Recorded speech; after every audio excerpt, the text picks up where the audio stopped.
Hello everyone. This is not a story for the faint of heart. Today, we will be stepping into the darkness of the most gruesome cases, where evil not only exists, but also leaves bloody and haunting traces. This is Real Gruesome Murder Cases, a series of true stories about murders that made the whole world shudder. If you are ready to face the cold truth and the gruesome corners of humanity, come with me to delve deeper into each case. The boy with frozen wings. "You have my attention," says the grand assassin. "Who?" "He." The boy drops his gaze to the Varos gold coin on the tavern's backroom table, his guarantee of safe audience, then looks back up at the man. The grand assassin's wrinkles and white hair may or may not be real, but the eyes are. Pinprick pupils caught in still water stare back at the boy. "I can't say it." "Have you heard the story of the little bird with the frozen wings?" The grand assassin asks. "Are there two birds and a stone in it?" "No, lad. It's the one about the bird flying south for the winter. The air's so cold that his wings turn to ice and he falls into a meadow." "Do you know what happens to this bird?" The boy shakes his head, platinum hair peeking out despite his hood's concealing efforts. A cow comes by and drops some dung on the frozen bird, and in this steaming pile of crap, the bird's wings begin to thaw. He's ready to fly again, but now he's stuck. So, he chirps for help. The boy watches the grand assassin's bare hand hover over the Varos coin as the man whistles a plaintive tune that ends in a soft squawk. Finally, a passing cat hears the bird's cry and comes over to investigate.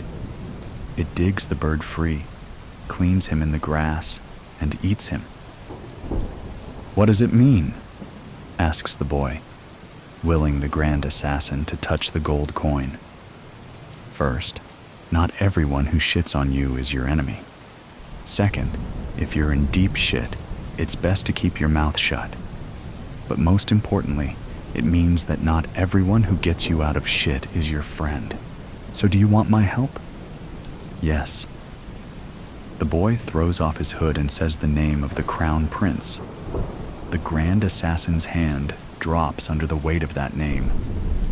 His fingers touch the Varos coin on the table, and some reptilian part of his mind notes that the coin is slick, oily even, but his higher consciousness is focused on the face before him. He is staring at the crown prince's exact likeness. "Yes, I'm his decoy."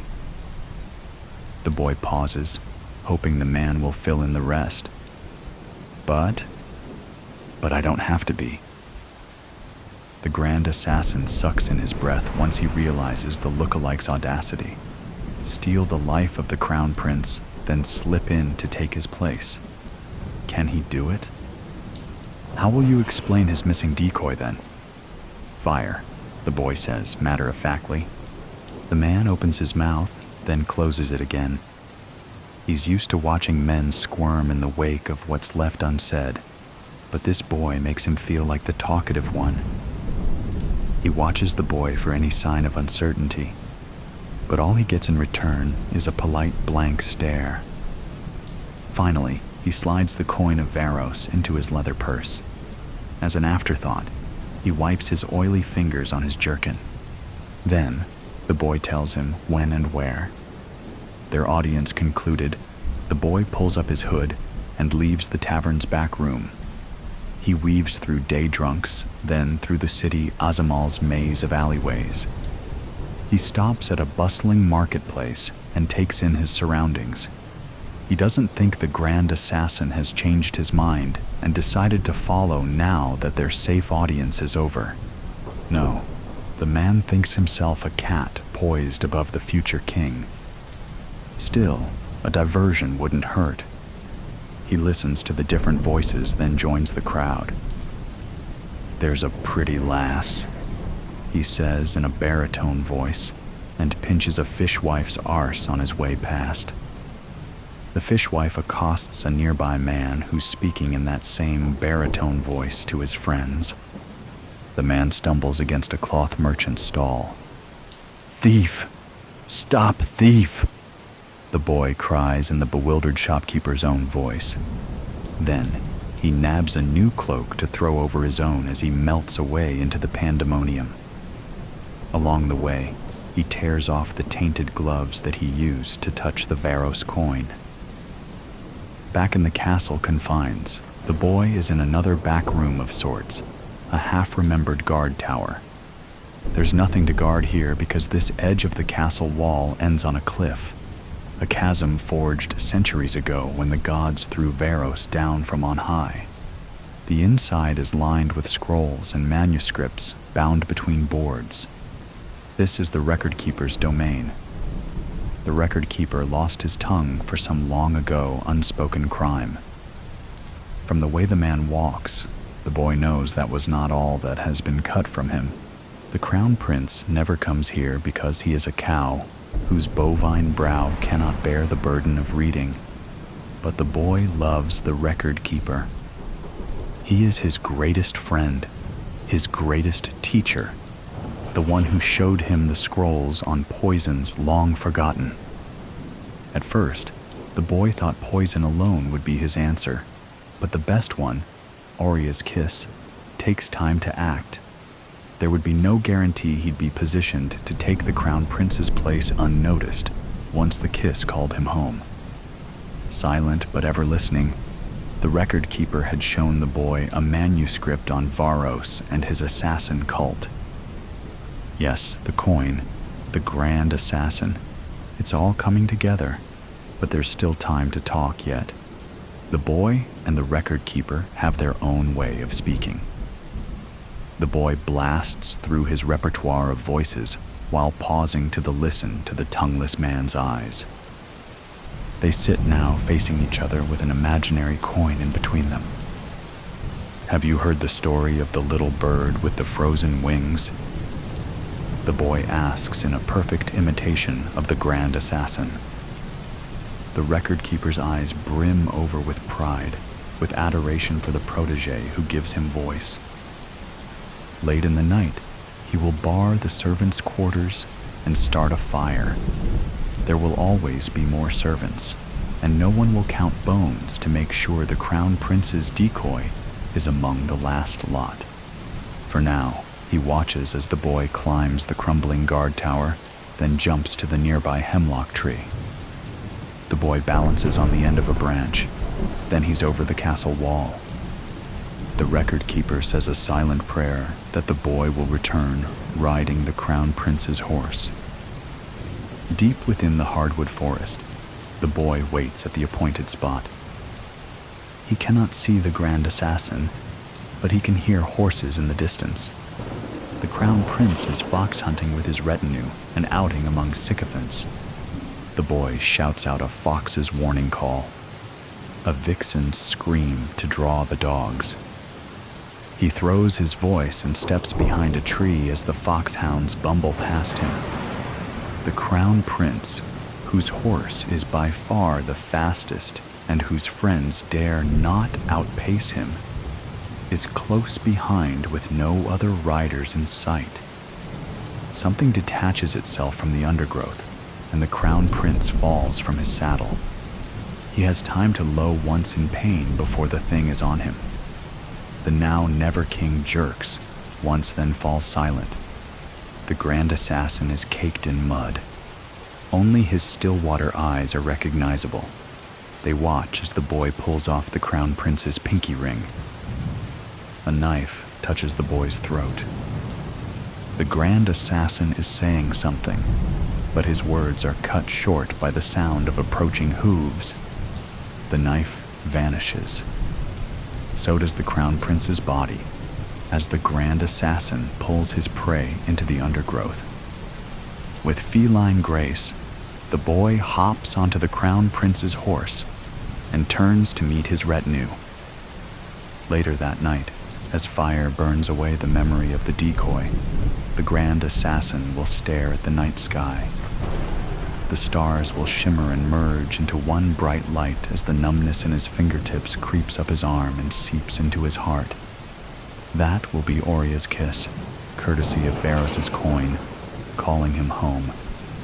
The grand assassin won't curse the new crown prince, the future king, who would have owed him everything.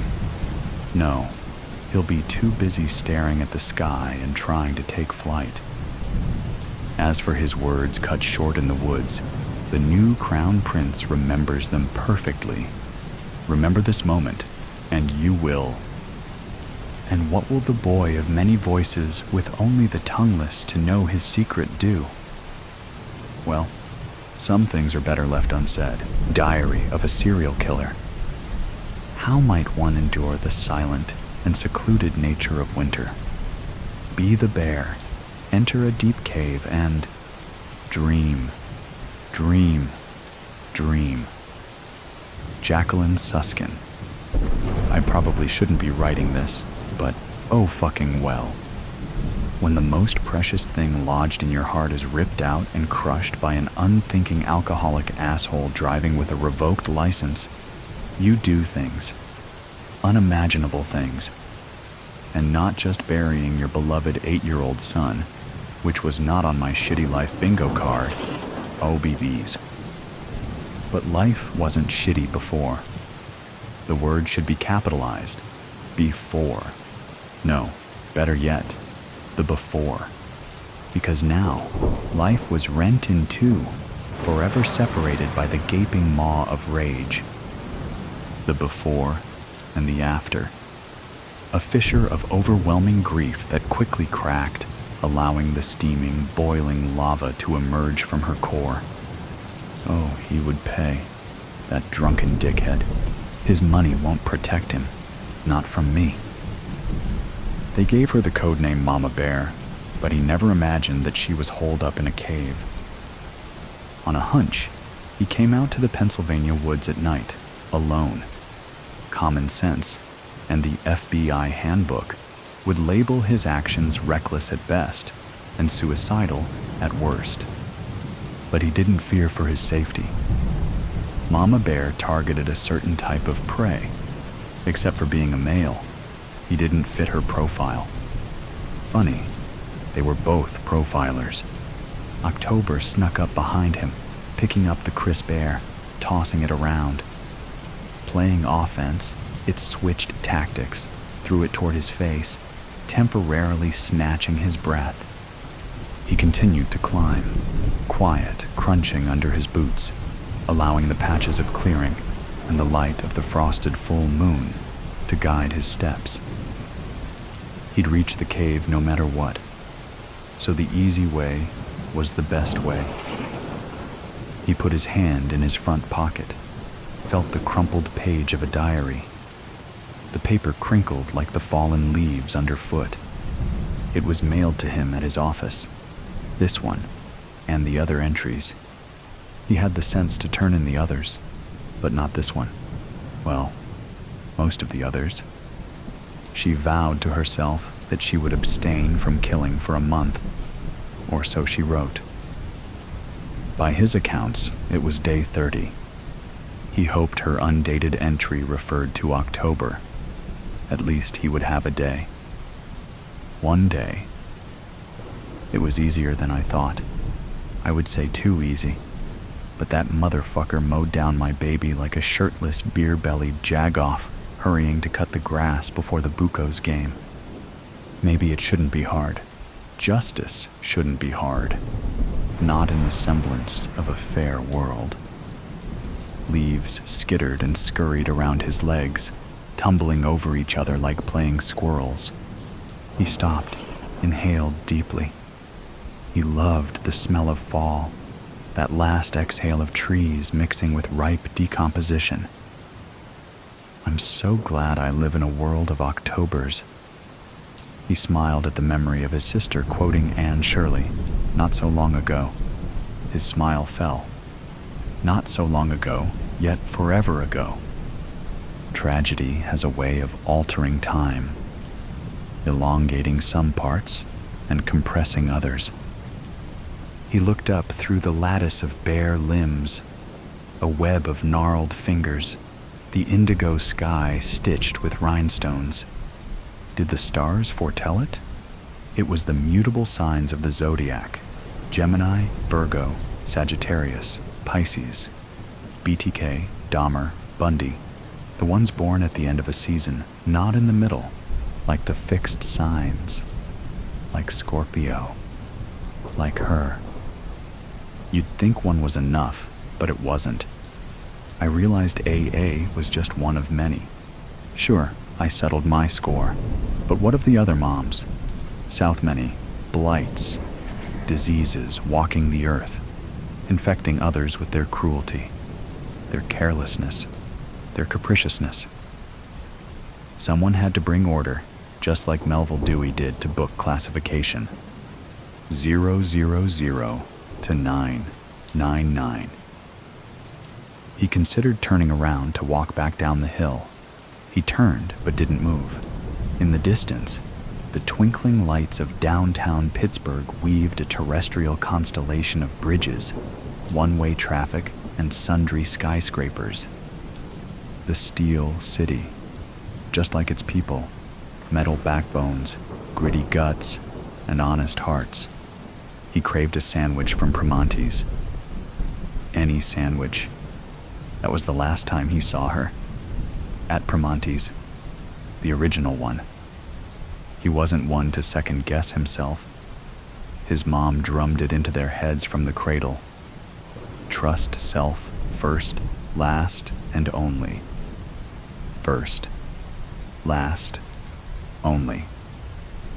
Thanks to the internet and social media, it's not hard to find someone, or their misdeeds. What was once relegated to a diary like this is now vomited onto Twitter, Instagram, Facebook, and YouTube for all to see. Many lap it up, probably because it makes them feel less uncomfortable about their own stupid decisions and meaningless lives. Here for the mindless braggart. Many blowhards make for less research when it comes to this side gig. He cracked his neck, onward and upward, one foot in front of the other, crunching leaves, whipping wind, snapping twigs. Up, up, up he climbed. He was getting close. His hand reached towards his front pocket. Again. He read the page dozens of times, just like the rest. He couldn't help it. Just touching the decal-edged diary page brought clarity and understanding. He had to find her first. Could it be that easy? I think this might be my last entry. I knew it was a bad idea. No, make that bad idea. To write things down. But writers write. Fish swim. Birds fly.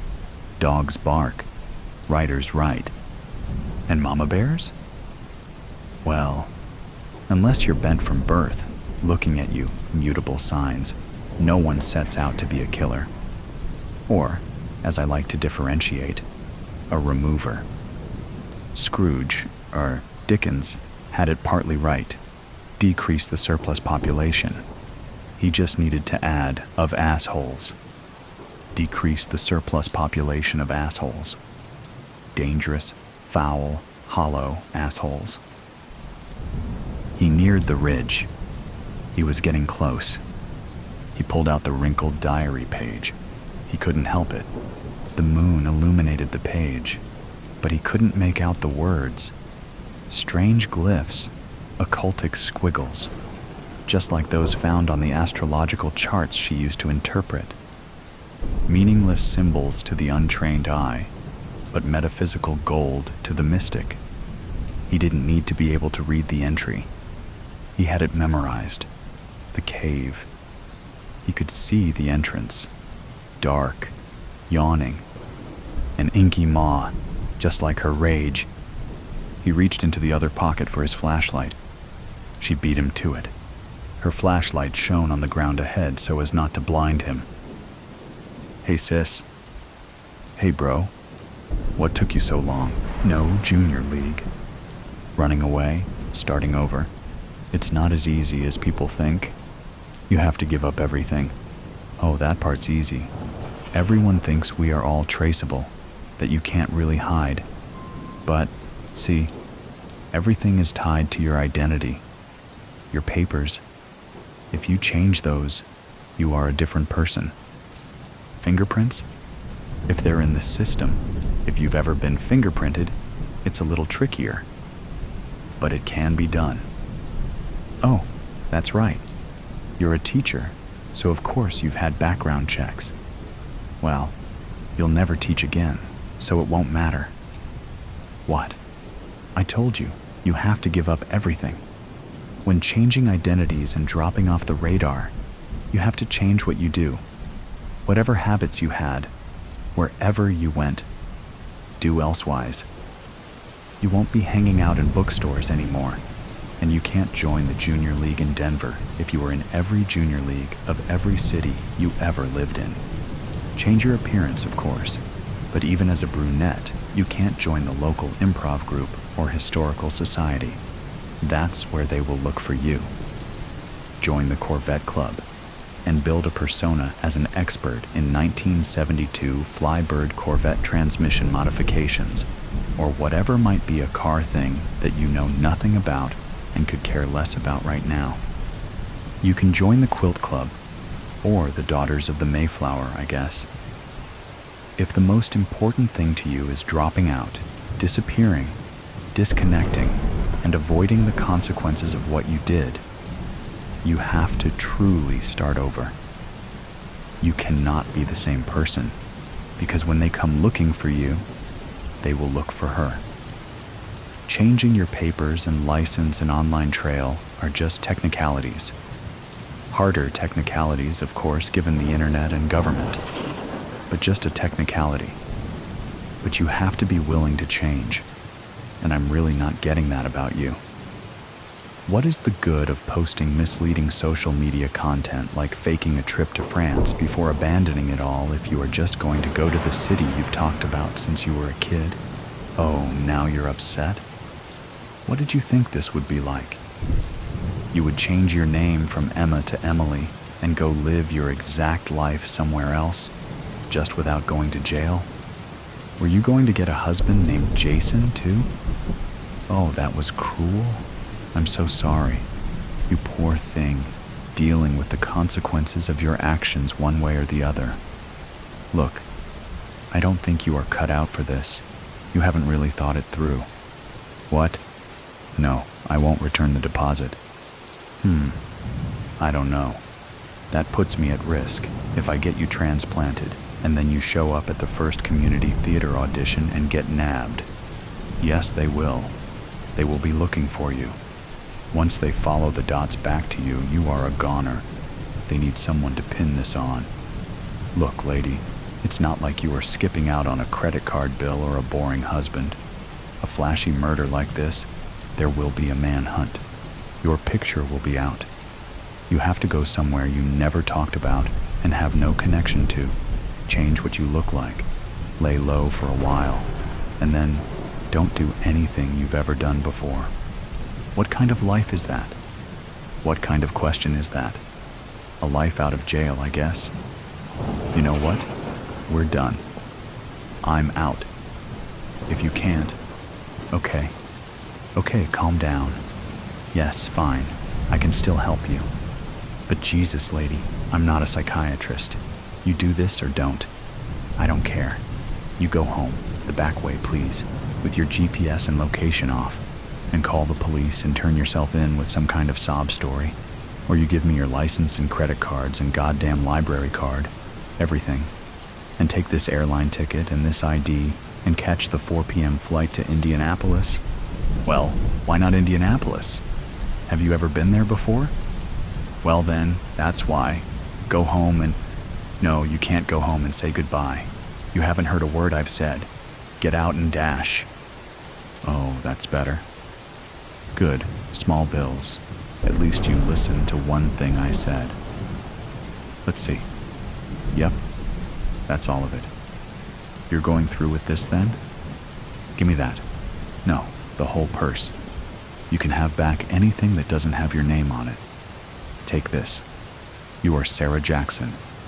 There's an airline ticket, driver's license, birth certificate, and 1 credit card. Here's the info and PIN for the credit card. Set up an online account. Change the address as soon as you get settled. No passport. You didn't pay me enough to leave the country. In a year, you hear me? Wait a year. You can apply for more credit. You are an orphan and a widow and have no kids. There's a paper with your history and family. Memorize it and destroy it. Do not be found with that. No one keeps around a paper to remind them who their grandparents are. You'll pass a state background check in Indiana, but a federal might get tricky. Try not to get fingerprinted. Yes, you can work. Any job you can fake. Work for cash if you can, but don't draw attention to yourself. Well, just make up a resume that you can do. There's one more service I provide. If you need a reference, call this number. Jenny will set you up. You'll get a number for them to call and get a good reference. That's the only reason to call this number. I can't get you out of any other bullshit.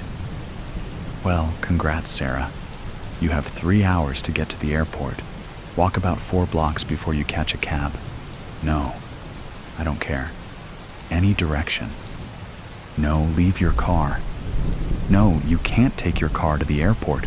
Are you kidding? They find your car, check cameras and manifests, and it takes them about 5 minutes to figure out Indiana. No, we can't sell it for you. Get everything you need out of it now. Listen, leave anything with your name. Don't take a receipt or Starbucks cup, for God's sake. It has to be abandoned. We'll take it out State Route 6. They'll have to dredge the quarry to make sure you didn't off yourself. Oh my God. Yeah, you're welcome, lady. You're all set. You kept about 1,000 cash like I told you, right? Split it up, put it in different places. All right, good luck. Remember, don't catch a cab right out front. Walkaways first. Oh my God, what a piece of work. Jenny, I'll be out. I have a deposit to make. Have Mario take this Corolla out to the quarry, the usual. Her? Nah, she won't make it. I give it about a month. Someone will spot her at a bookstore. Some people just can't handle change. Justice will be served. Sunrise painted the rain-swept rocks of the castle gold as she poured poison into her husband's morning whiskey. The fire of the spirit would mask the ice of the paralytic, which had been crippling Lord Blackstone for months. Lady Gemma Blackstone had everything arranged for the death of her husband would be slow, deservedly so. Revenge was a dish best served cold, and Algernon Blackstone liked ice in his whiskey. Gemma watched the chest of her hated husband rise and fall. His crackling breaths came in stutters. The poison had started work on his lungs. She has lessened the dose to ensure he didn't die suddenly. Everyone needed to know was that Lord Blackstone was a sick man. His twisted mind would meet its match in the gnarled agony of his flesh. She smiled sweetly. Best to always smile in case he was looking. Gemma played the part of a doting wife. She fluffed his pillows. She changed the bedpan. She stoked the fire in the night when the servants were gone. "Gemma, is that you?" he rasped, coughing. "It's Algie. What can I get you?" she asked him in the simpering voice he knew her by. "How is it? Do you feel better?" "Maybe," he wheezed. "A solid breakfast will do me the word of good." Gemma nodded and called the butler. "Reginald, Lord Blackstone is awake. Bring the wheelchair." "My whiskey," Lord Blackstone wheezed. "Can't start the day without it." He took the ready crystal tumbler in stiff hands. She had to help him sip it down. "You know you shouldn't, my love. It's your worst vice." All old men need vices. Lord Blackstone flashed his gold teeth, then closed his eyes in pain as his lungs shot through with agonizing needles of fire. Whiskey burnt away sleep. "Good morning, my lord," said Reginald. The wrinkled butler, older than the stones of the castle, wheeled in a chair that creaked with every turn of the oak wheels. "Good morning, Lady Blackstone." "Good morning, Reginald," she said. Together they helped the gnarled old man into his chair. The butler insisted on pushing him to the dining room. Above the table hung a painting of a hanging family entitled "Justice Will Be Served." Gemma had commissioned the painting to remind her of her mission. Algernon Blackstone had her entire family executed for theft when she was just a girl. Gemma had escaped only because she'd been out on an errand when her mother, father, brother, and sister were sent to the gallows. Only her father had stolen, and only enough food to feed the children. The standard punishment had been the loss of a hand, an acceptable risk for a man who wanted to feed his loved ones. Instead, the Lord of Blackstone Castle had chosen to make an example of the whole Fisher family. High on her stool on the gallows, Gemma's mother had caught her eye. Before her footing was kicked away from her, Angela Fisher mouthed the words, "Live, live for us." Tears in Angela's eyes were the last things Gemma saw before the rope snapped, taut, and the quartet of condemned began kicking, faces twisted in horror. The painted faces looked little like her family, but the painter had captured the terror of the doomed. Gemma was grateful that the likeness of the painting was off. There was no chance anyone would connect her and her blue eyes to the brown-eyed quartet kicking above the banquet table. Justice will be served, Gemma promised herself as she did whenever she ate. Revenge had hardened her, but it was slow. Years of practicing her accent, her manners, which utensils to use, had honed her for the mission.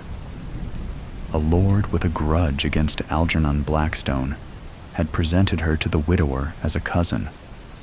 Lecherous Lord Blackstone hadn't wasted a week before wedding himself to the teenaged Gemma. "The cook will be finished with breakfast shortly. Can I cut you some bread and spread it for you?" Reginald asked. The 80-year-old butler's perfect posture contrasted the bent back of Lord Blackstone. "Yes, please," Gemma nodded. Fresh bread, hot from the oven, steamed as the bread knife sawed through it. The wedge-shaped slice belied distraction as the butler watched the dining room door expectantly. Normally, his every cut was perfect. "Something on your mind, Reginald?" Algernon Blackstone asked, raising a graying eyebrow. "Just an anniversary of sorts, Lord Blackstone." Glowing life Gemma had never seen sparkled in Reginald's red-veined eyes. His smile unnerved her. Watching the door, she gripped a butter knife with white knuckles. "What are you up to?" The ancient doors whined on hinges that needed to be oiled as the cook entered with a covered tray. Walking down the table, Camilla set the tray down at the end. The silver dome revealed 2 matchlock pistols. Both were loaded and ready to fire. "Reginald? Camilla? What is this?" Lord Blackstone's voice was outraged. He tried to stand, shaking, but broke into a fit of coughing. The butler and cook began laughing. Camilla took both pistols, handed one to Reginald, and aimed hers at Gemma. "Do you remember the girl you had drowned for spilling soup in your lap?" asked Camilla. She waited for recognition in the Lord's eyes. "You don't, do you?" Victory morphed into outrage on the cook's face. "Was my daughter's life so forgettable to you?" "I don't," Lord Algernon began. "Soup!" Reginald yelled. "Spilled soup!" He leveled his pistol at Lord Blackstone.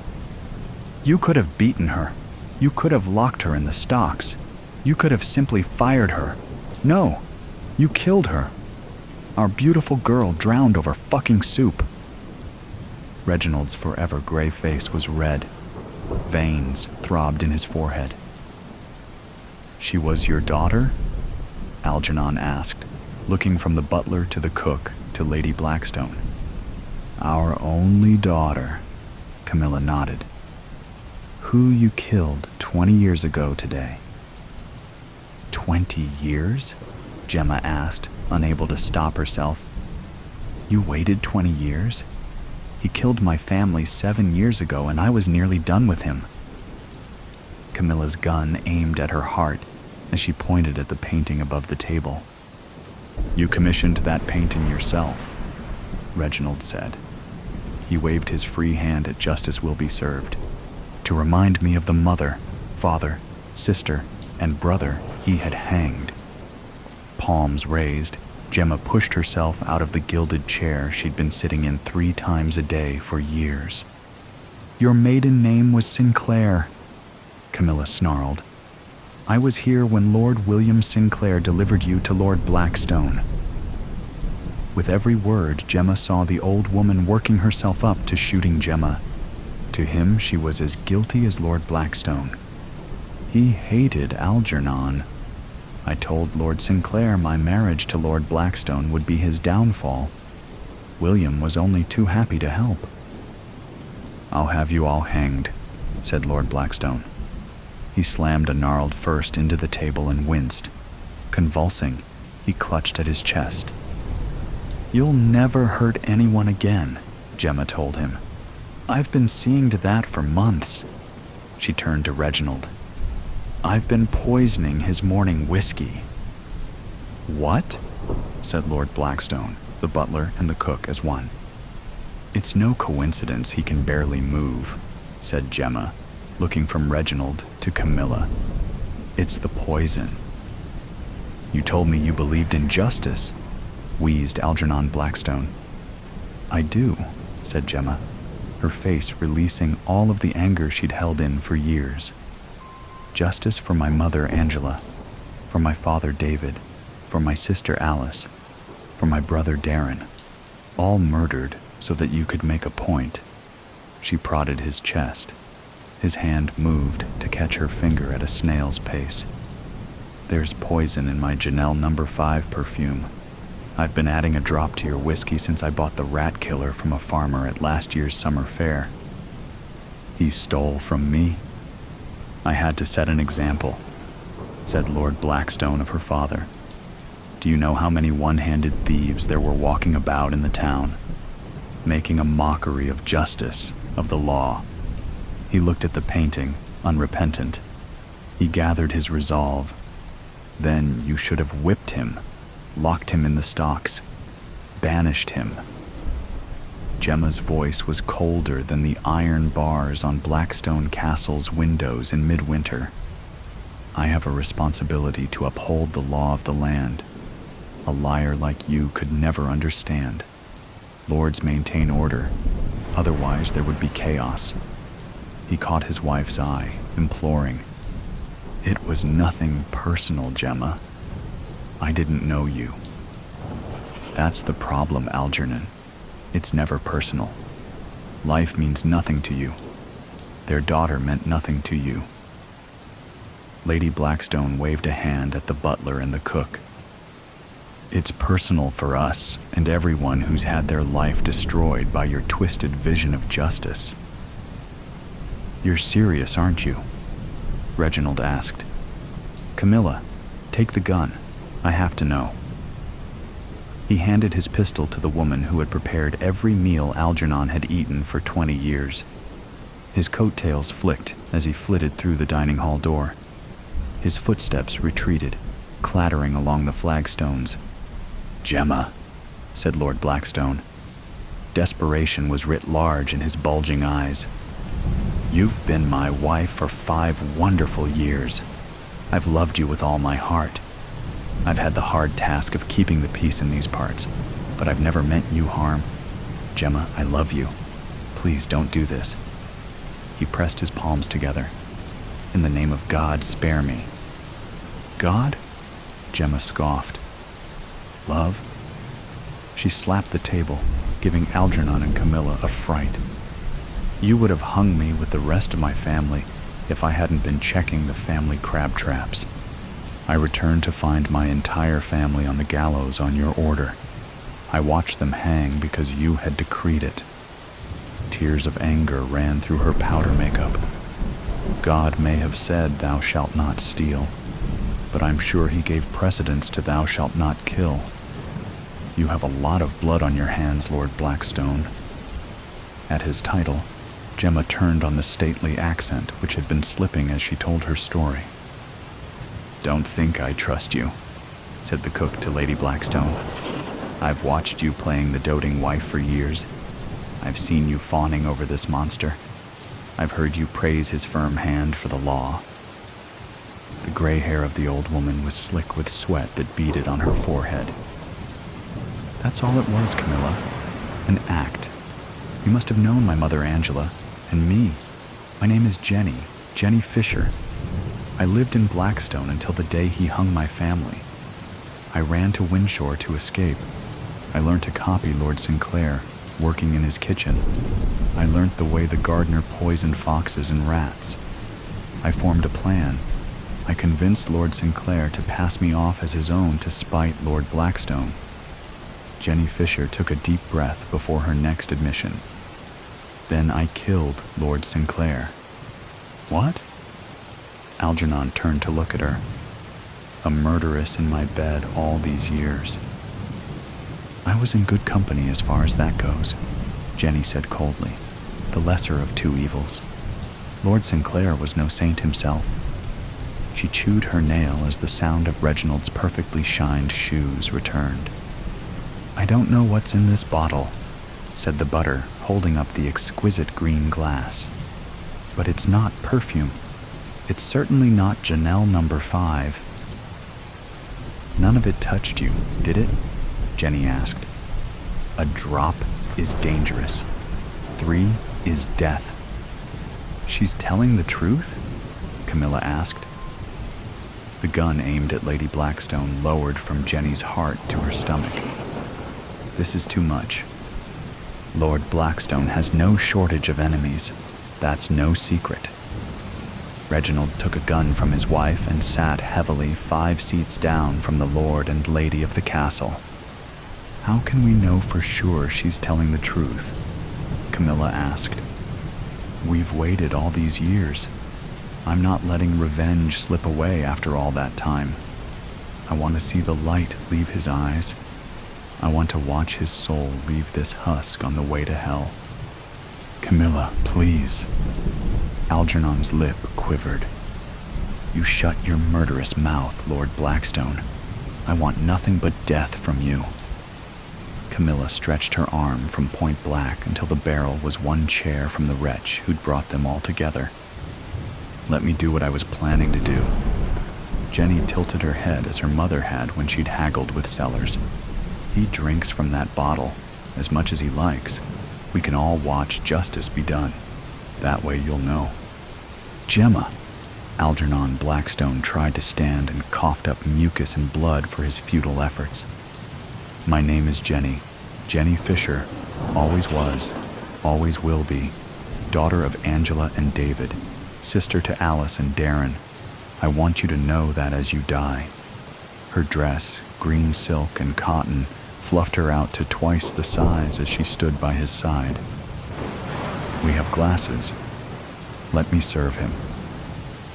"Number, I'm not drinking anything you give me," Lord Blackstone said with steel in his voice. "Then let them shoot you." "I'm sure that hurts more," said Jenny with a cruel smile. "Whether you die isn't up for debate, husband. Your choice now is how you want to go." Reaching across the long table, she took an empty glass and opened her hand, waiting for the green bottle in Reginald's grip. When he handed her the former perfume container, she poured a shot of it into the waiting glass and handed it to Lord Blackstone. Silence took a seat beside them at the table and waited patiently. Harsh winds from across the sea could scarcely be heard over the sound of the host's labored breathing. Algernon Blackstone stared at the clear liquid in the glass, pure as water. His hand trembled. "I can't smell it." said the Lord of Blackstone Castle. That was the point, husband. The woman he'd known as Gemma for years watched him expectantly. This or a gun wound? He asked, raising the glass of death. You could jump from the battlements onto the rocks if you like, said Camilla. I've dreamed of pushing you off them for years. Justice will be served, said Lord Algernon. His shoulders sank. Is it too late to say that I'm sorry? He looked from one executioner to another. No, said Reginald. But it's far too late for an apology to get you out of this. Algernon coughed. Closing his eyes, he nodded. Well, I'm sorry anyway. I tried to see the world in black and white. It was easier that way. He swirled his doom in the glass. It tasted fine in whiskey. If I'm to go, can it be in bed? One last sleep? What do you think? Reginald asked Camilla. As long as it's done. The cook nodded. Back to bed then, Lord Blackstone. The butler took the glass from Algernon's shaking hands, gave it to his wife, then wheeled his master away. Jenny walked behind Reginald with Camilla's gun aimed at her back. The butler helped the lord into his four-poster bed. Jenny filled the rest of the glass with amber alcohol and handed it to her husband. Looks delicious, said Lord Blackstone. He gave them all a vicious smile. I forgive you for murdering me.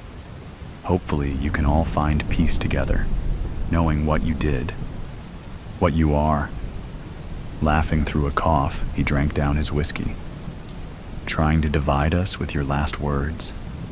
Jenny sat by Lord Algernon's side. How you? Just remember my family as you die. She took his hand, already immobile. And our daughter, said Camilla. He can't talk, said Jenny. He's not breathing. This is the end. She looked into Algernon's bulging eyes. Justice is served.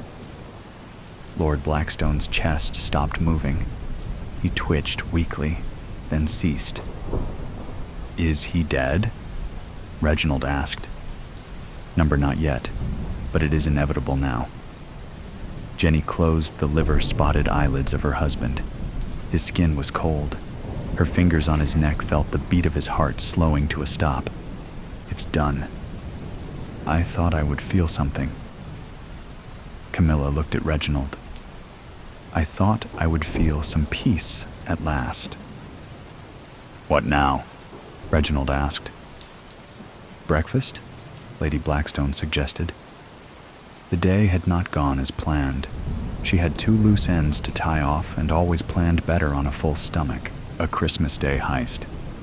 A grande whole milk latte and all the money in the cash register, Bernie said to the cashier, while pointing the gun at the barista. Or the barista dies. People usually value other people's lives more than their own, or at least they should.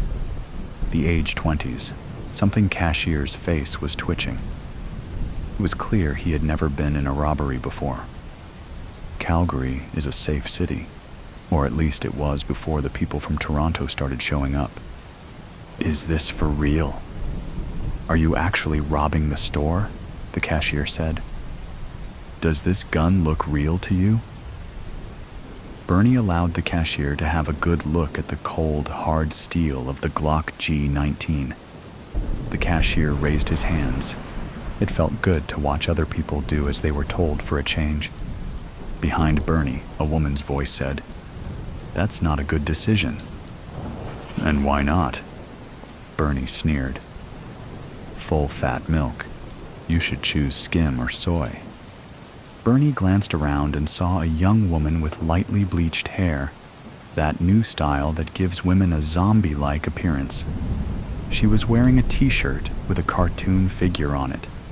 Definitely from Toronto, the weird ones are. Or Vancouver. I didn't ask your opinion. The cashier behind the register said, The grande full-fat latte comes to $7.99. Bernie pulled out a credit card, an action born out of habit, then put it back away. The robbery was not going the right way at all. "You are going to give me at least $500, Bernie demanded to the cashier. The girl with the bleached hair began talking over her shoulder again.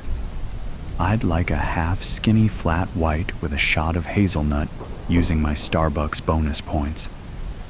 Firing a bullet into the ceiling would have made this robbery easier. Calgary police interview of suspect Bernie Schultz by Officer Ringenberg. Or, in your own words, explain to me what happened earlier today. BS.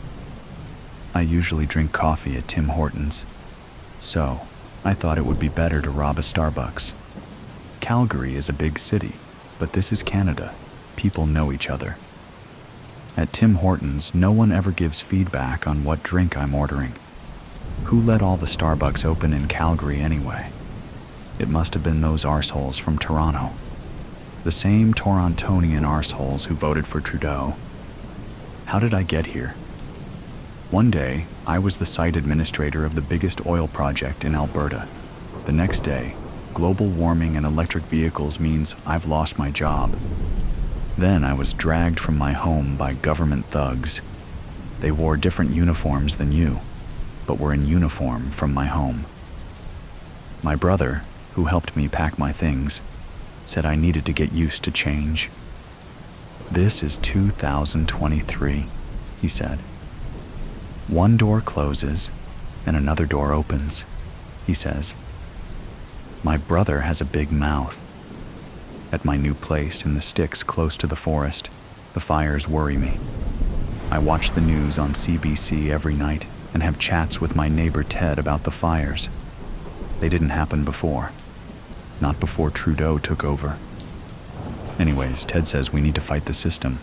He said if we could get $500 together, we can drive to the Yukon and live in an abandoned cabin over the summer and get away from the lunatics in Calgary. Or, what's Ted's last name?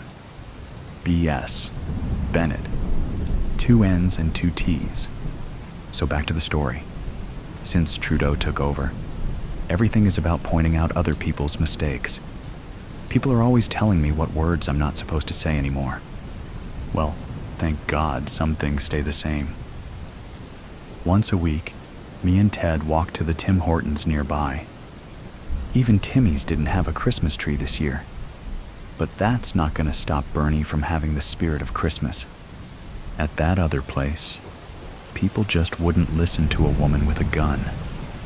I wanted to shoot a bullet into the ceiling to stop them all yammering.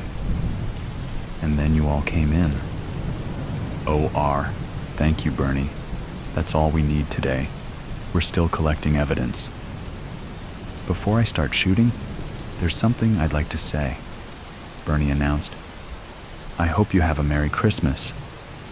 She turned from the cashier to the barista. And you too. Merry Christmas. Ma'am, here's your latte and have a Merry Christmas, the cashier said. Then he added, I don't usually say that, and looked at the other people listening in the store. They had stopped talking to each other and were paying attention closely, in the way every high school teacher dreams of. Bernie gave everyone present a stern look, one that showed she meant business. Her arm was getting tired. She forgot how heavy guns were. The cashier had been holding his hands up for quite a while and was getting tired too. Sorry, ma'am. I can't give you all the money in the cash register, he said slowly and calmly, because this is a cashless store. His eyeballs moved back and forth between Bernie and the sign next to the cash register. It said, "This is a cashless store." Bernie groaned. It's because of those people from Toronto again. I'm from Calgary, the cashier explained. Bernie didn't know how to respond to that. Doesn't your son come in here? The cashier asked. Bernie realized at that moment she should have worn a disguise. Outside, flashing red lights appeared. Bernie watched with concern as police cars filled the parking lot. The cashier, in a kind voice, the tone a person might use to give a suggestion to a friend that the color of his sweater doesn't match his pants, said, "They might shoot you if you're holding that gun. It doesn't matter what age you are." As Bernie thought about putting the gun down, one of the police looked into the window and then walked straight in. Bernie has thought they might surround the building and start a kidnapping negotiation. She had planned to ask for a taxi to the Yukon to let everyone go. "Bernie Schultz?" the policeman asked. "Who's asking? Let's take you back to Sage Hill," he said and walked straight toward her. Bernie lowered the gun that lacked bullets. Her gig was up. The police knew retirees in Calgary wouldn't give up their guns, but the retirement homes had taken away their bullets. The cashier cleared his throat.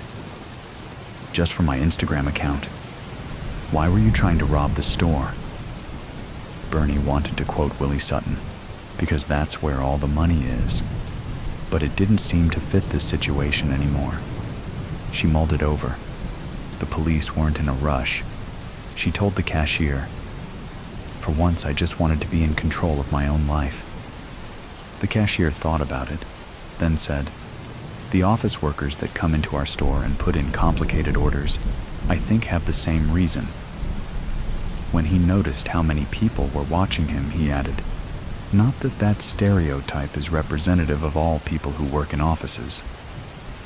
In the language of her own generation, Bernie explained that she also didn't mean any offense to anyone by her words and actions that day. "Sorry," she said.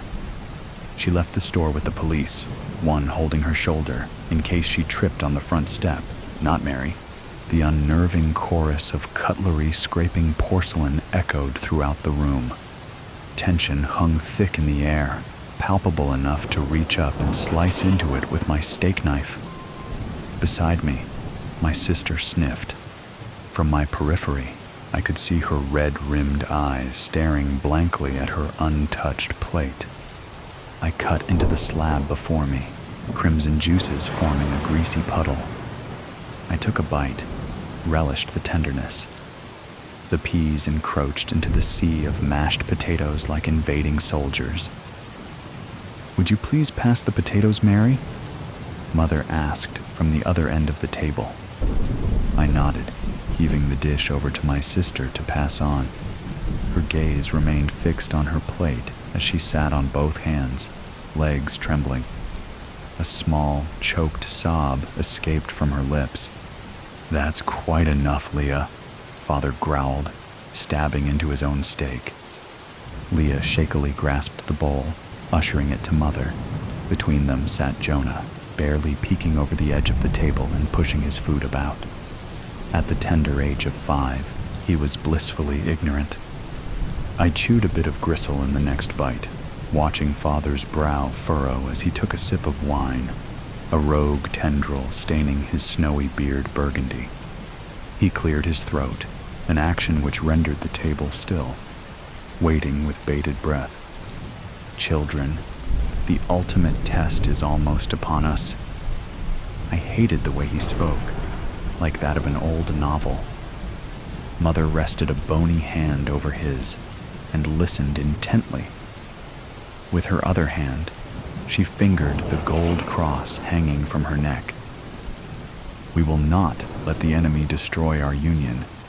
We will not succumb to their devilish tendencies, for they are blind to the ways in which we serve him. They will never know such unwavering love and loyalty, and for that, I pity them." Mother nodded in understanding, her silvery bun bobbing. Father tossed his napkin over his plate and stood, chair screeching dully on concrete. We watched as he climbed the nearby staircase. Stray spots of maroon that had earlier leached into the wood marked his steps, evidence of what he'd done to protect the sanctity of his family. There was once a time when I would have chased after him, lunging for the open door, yearning for sunlight, but the scar on the back of my head itched like an ugly deterrent. I made it a point to constantly remind myself of who I was, where I came from. Fragments of memories, the way my mother used to rub my back in the morning when she woke me for school, the sound of my father's work shoes on the hardwood floors every evening, the hum of the fish tank in my childhood bedroom remained filed away in the depths of my mind, growing fuzzier with each passing day. But I dared not speak of these memories. They were mine and only mine. Leah, now gangly and naive in the throes of adolescence, was more pliable. I imagined she couldn't even recall things like the details of her mother's face or the way it felt to ride a school bus. When mother and father told her something, she accepted it at face value. And Jonah, in all his cherubic innocence, had never known another life. The harsh fluorescents were his sun and moon, every day the same. Sometimes it made me want to weep, but then I reminded myself he knew no different. Perhaps it was better that way. Father's thunderous descent broke my thoughts. Mother stood at his approach, collecting some of the equipment he came bearing. As he laid a piece before each of us, the breath caught in my throat. My eyes followed the transition from dark metal into laminated wood that led down to an unmistakable component, a trigger. Out of the children, only I knew how to operate a gun. When I was 8 years old, my father took me hunting for the first time. I recalled the way the cold seeped into my fingers and toes as we waited for hours. We flinched at any flicker of movement, which often turned out to be a rummaging squirrel. But then he arrived. Statuesque and bristled, his sinewy figure strutted into the open field, unaware of his armed audience. His antlers were a thorny crown that dipped with him as he scoured the earth. "Take the shot," my father egged, helping me hold the heavy rifle. We'd gone over the process an umpteen amount of times, but now the steely grip felt wrong. I dropped my shoulder, finger slipping from the trigger as the barrel slung towards the ceiling of the tree stand, and my father cursed. That was the first time my father swore in front of me. In one swift motion, he grabbed the gun, took aim, and fired. I covered my ears and watched in silent horror as the creature's body quivered with the impact. His legs buckled, and he scrambled for a brief moment before taking off, blood spilling from his flank. My father took my shoulders in his hands and kneeled square before me. "You don't ever let the gun drop like that, especially with the safety off," he scolded. Hot tears coursed down my cheeks, stinging the wind-chapped skin. My father profusely apologized for swearing and raising his voice, wrapping me in a hug. But I wasn't crying because he yelled. I kept replaying the look of sheer panic as the bullet ripped through the deer's flesh, the terror and confusion he must have felt. We trailed our victim for a short while, following the blood-stained leaves of early winter. He didn't make it far, having collapsed in a small clearing. Panting laboriously, his onyx eyes stared up in blank defeat, and I saw myself in their reflection. Before I could process the scene, another shot rang out, and the deer stilled. "A kill shot," my father explained, "to end his suffering. When you see the enemy, you take the shot," Father said then, breaking my trance. I was back in my chair, staring down at the weapon before me. Leah ran a trembling finger over the safety, ensuring it was on per Father's crash course. Jonah, too small to wield such a device, was given a knife instead. Never before had we been permitted to use any kind of weaponry. Anything more than a butter knife was forbidden. Father and Mother claimed it was for our own safety, but I knew better.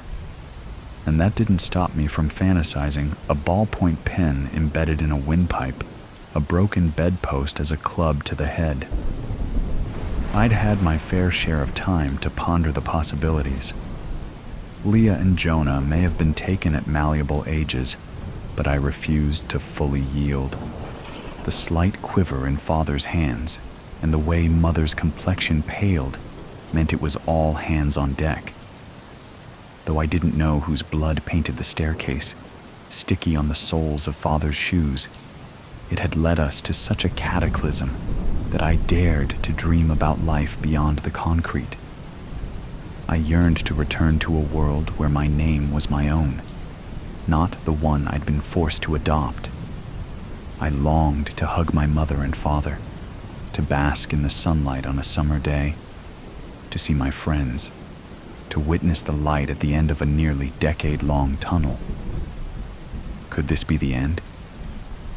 The gunmetal was cool in my clammy palms.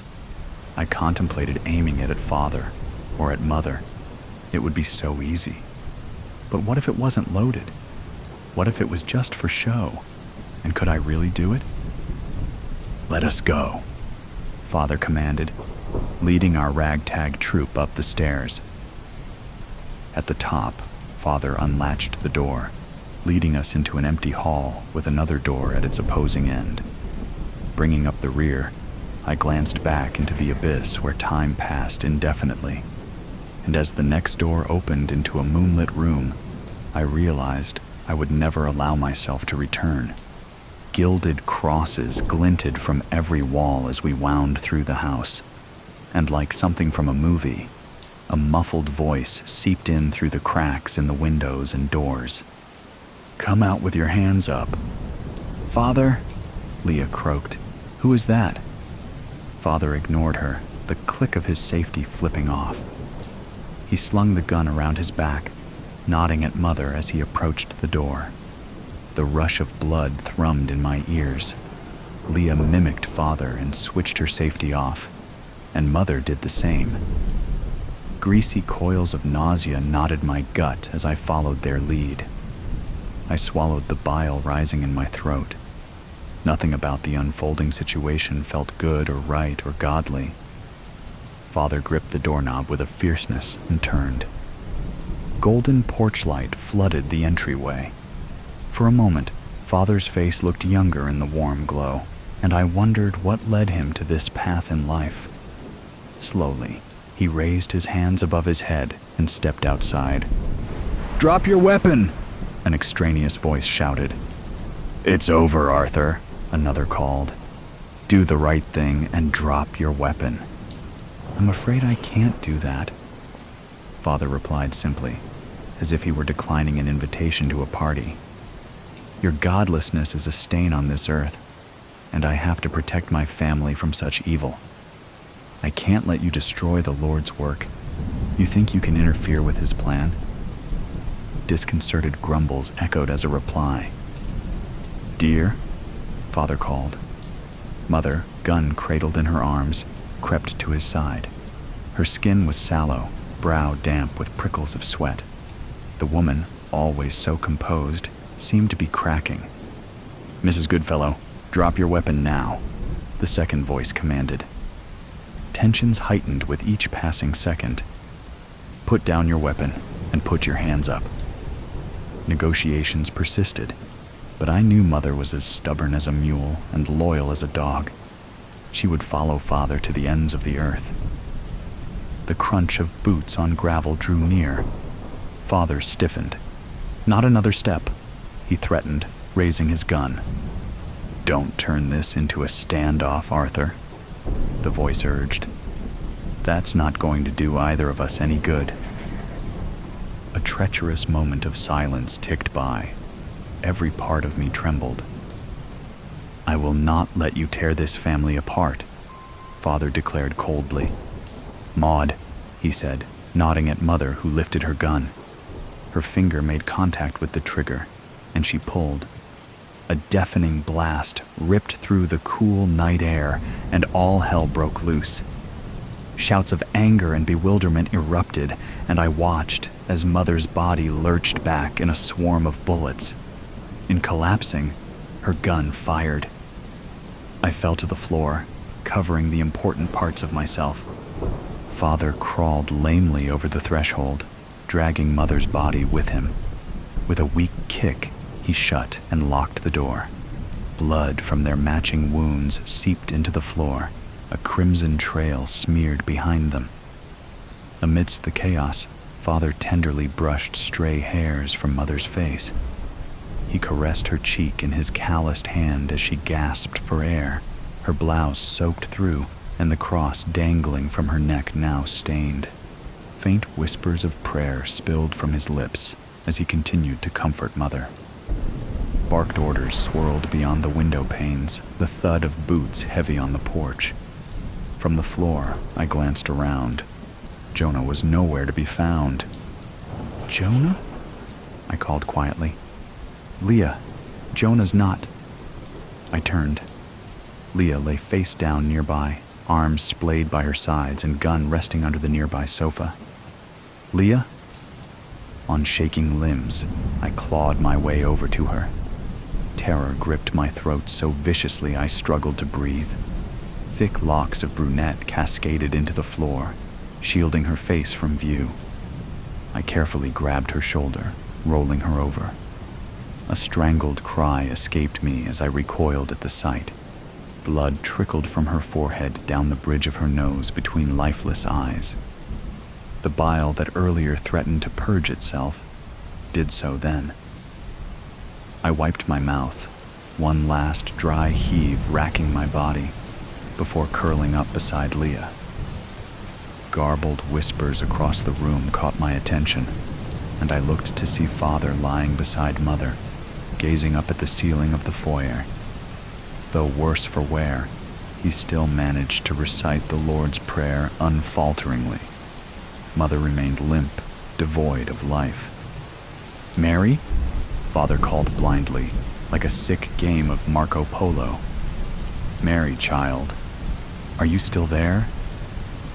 I rose, stepping gingerly until I stood over top of him. His snowy beard, once stained with wine, was now marred with fatal streaks of maroon. "She's dead," I said solemnly. "Leah's dead." I didn't want to reveal that Mother's gun misfiring was the cause. I wanted him to think it was his fault, which, truthfully, it was. Everything was his fault. Sometimes, we as servants of the Lord must make the ultimate sacrifice. "Shut up," I hissed, jabbing the barrel of my gun into his forehead. Father grew silent for a moment. "Mary, you are a daughter of the one true King," he rasped. "You are our last hope at ending the war of evil that has been waged against us. When you see the enemy, take the shot." I sniffed. "You're right, Father." His breathing was ragged, blood curdling in his lungs as we spoke. A twinge of sorrow panged my heart as I gazed down at the dying man before me. But then I remembered all the hurt he'd inflicted, all the years he'd stolen, and anger sizzled in my veins. Realization flashed across his face. "Mary." A single blast rang out, a kill shot to end his suffering. The footsteps and chatter outside ceased. For a moment, the world was silent. "My name's not Mary," I spat, dropping the gun. With a quick yank, I tore the gold cross from my neck, dropping it onto Father's still chest. A muffled cry emanated from somewhere close by. My heart clenched. "Jonah?" I called, wheeling around in search of the noise. I padded across the living room to the pantry where the cries seemed to stem from. Carefully, I turned the knob and opened the door. Head buried between his knees, Jonah sat curled in a ball. "Jonah?" I rubbed his back, and he glanced up. His eyes shone with tears. "Jonah, it's okay. I'm here." Just as the front door splintered open under the crack of a boot, I wrapped him in a hug. Fall family feud. Local missing children discovered in police raid after officer slain. Abducted children found in home of local religious leaders. My name's not Mary. Young woman's fight for survival in House of Horrors, Farmhouse Dinner. Christina wondered how long she should wait before she reported her husband missing. 2 days seemed too soon, but a week too long. Who would take a whole week to notice their husband missing? She held her hot cocoa in both hands, sipping it slowly as she watched the gentle flakes drifting through the pine trees.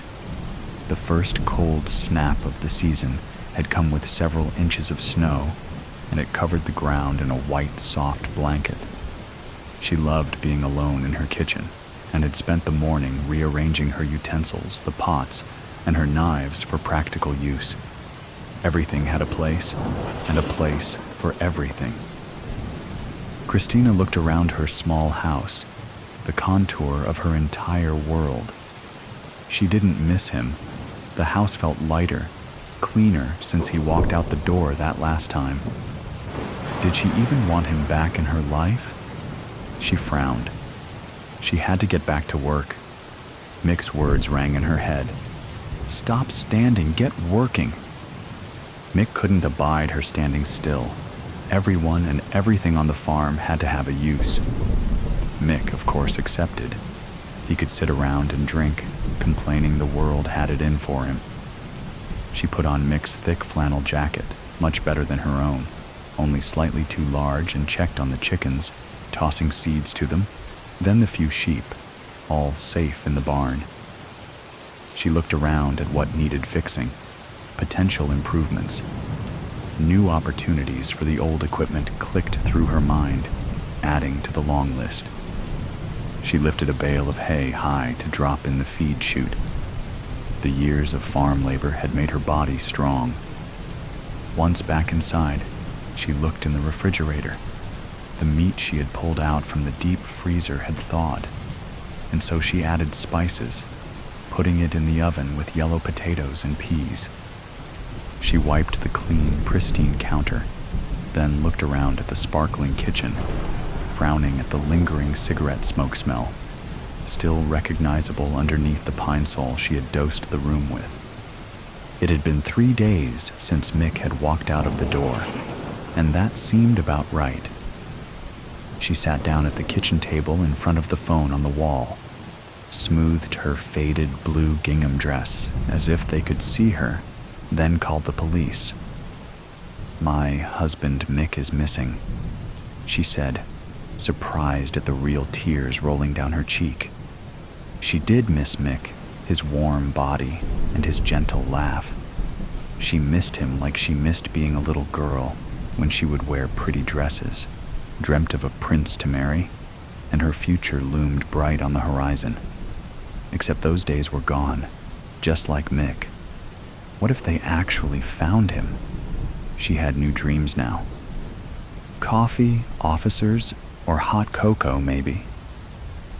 Christina's voice met the officers as they walked into her warm kitchen, a powder of snowflakes on their dark uniform jackets.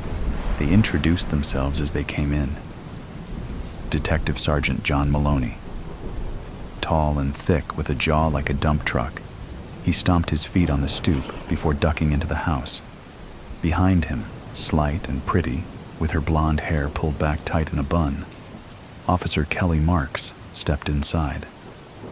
"That's quite a road to get here. Lucky we had my 4x4 Bronco. Your little Jap car would have never made it through." D.S. Maloney's voice boomed in the small house, looking over at Officer Marks, who just grimaced at the repeated joke. "Thanks." D.S. Maloney took a coffee, and Officer Marks took a hot cocoa, with a Gracie has. "I speak English." "So, you are Christina Santos, and you called about a missing person. A Mickey Mouse, maybe?" D.S. Maloney laughed with both thick hands on his hips, his elbows waving, the international flags of asshole. D.S. Maloney snorted at his joke. Both women's eyes stayed on the floor. "His name was Mick," Christina said in a low voice. "Mick, your husband, has been missing." Officer Marks looked down at a small, pristine notebook. "For 3 days?" "Yes." Christina wiped her eyes with her apron. Mick went out, said he wanted to get something from town, but his truck is still here. Sometimes he goes to a neighbor's house or the bar in town. Oh, I don't know. Christina clenched her apron over and over. Did you look for him or call anyone? D.S. Maloney barked. I don't know who to call. I don't know his friends, other than the men at the Iron Door in town. I called the bar, but he wasn't there. Okay, do you have a description? Officer Marks held her pen at the ready. We can call the local hospitals, other police stations to see if he has turned up. Well, he's a bit taller than me, has dark hair and thicker. She put her arms out, forming a large belly. And his face? Christina squinted one eye closed and turned her face into a deep scowl. Oh. Office Marks turned away with a frown. Mean mug. Any idea where he could be? D.S. Maloney looked in a cupboard, as if the missing man had been put with the canned peaches instead of the tins of sardines. Maybe he was walking in the forest, chasing a dog or a deer, and he fell and broke his leg. Christina mimed her leg collapsing, hopping, and then in the snow. She wrapped her arms around herself and shivered. Or a wolf got him. Her strong hands turned into a biting wolf, attacking Officer Marks's arm, who leapt back from the snarling, yapping fingers. But most likely, he'd just run off, tired of me. Christina's chin fell into her chest. D.S. Maloney and Officer Marks caught each other's eyes. I'll check outside. You look around in here. D.S. Maloney leaned into Christina's face. It's okay we look around, right? Nothing to hide? Officer Marks meandered through the house, rubbing her finger on a shelf, and then looking at her dustless glove. She opened a tall door in the kitchen, then her eyes went wide. She pulled a broom out of the closet. What's this? D.S. Maloney walked back in. The new snow covered any possible evidence. I found the meat freezer. You're well stocked for the winter, so that's good. I didn't see much else. Officer Marks held up a well-used broom with dark red coloring on the end of the handle. My broom, Christina offered. Is this blood? D.S. Maloney took the broom, his eyes blazing. Sometimes. Christina's hands squeezed her apron against sharing her secret shame. Mick used that if the kitchen wasn't clean enough. Officer Marks looked around the kitchen with her eyes raised. We're going to test this for blood. You want to change your story? No, you can see. Christina pulled her hair back to show a gash, dried blood still dotting the wound. I cleaned up the rest. She collapsed in a chair. Mick used to be helpful, but we lost so many sheep with the scrapie outbreak. Then with his drinking, I wasn't allowed to leave, just work the farm. Mick wanted me to do so much, but he did nothing but drink and curse and hit. Christina fell into deep sobs, her face in her apron. He just wasn't any use, don't you see? D.S. Maloney looked away, then his nose lifted into the air. Well, that smells good. What is that? Christina looked up. That's dinner. I thawed some meat. I needed to cook it. She stood up and looked in the oven. It's done now. I can't eat it all. I had hoped Mick would come home for dinner, but... Christina pulled a long roast out of the oven, the meat pulling back from the bone. Rosemary and thyme filled the kitchen with the aromas from the well-cooked meat. Do you want some? We can't let anything go to waste on a farm. D.S. Maloney looked at Christina, his eyes narrow, and then smiled. Heck yeah, I'm starving. Sitting at the table, he had a large napkin tucked into his shirt collar, a knife in one hand, a fork in the other. We can't do any more searching now. It is too dark and cold. He belched, loudly. This is real good, by the way. I have an idea." He pointed his fork at Officer Marks. "Back at the station you call around, hospitals, other police stations. I bet he's in someone's drunk tank sleeping off a bender." "Good idea, sir." Officer Marks's eyes swept the ceiling before turning to Christina. "I thought this would be lamb, since you have a sheep farm, but it is something different." Christina looked up. Her mouth dropped open before she clenched her teeth. "Pig," she muttered. "A little tough, but pretty good, I agree." She stood up and went to her refrigerator. "I have more." She pulled out several bundles and rolled and taped butcher paper. "Here is some ground meat. I can't use it all. You should take it." D.S. Maloney pulled off his napkin as he stood up and took the packages. "We'll contact you when we have anything further." He nodded and left the kitchen. Officer Marks jumped up to follow D.S. Maloney outside. "Sir, there was obviously a fight in that kitchen. I read a story once about a wife who killed her husband with a frozen lamb chop and then fed it to the officers who came to interview her. Do you think?" D.S. Maloney narrowed his eyes at Officer Marks before shaking his head.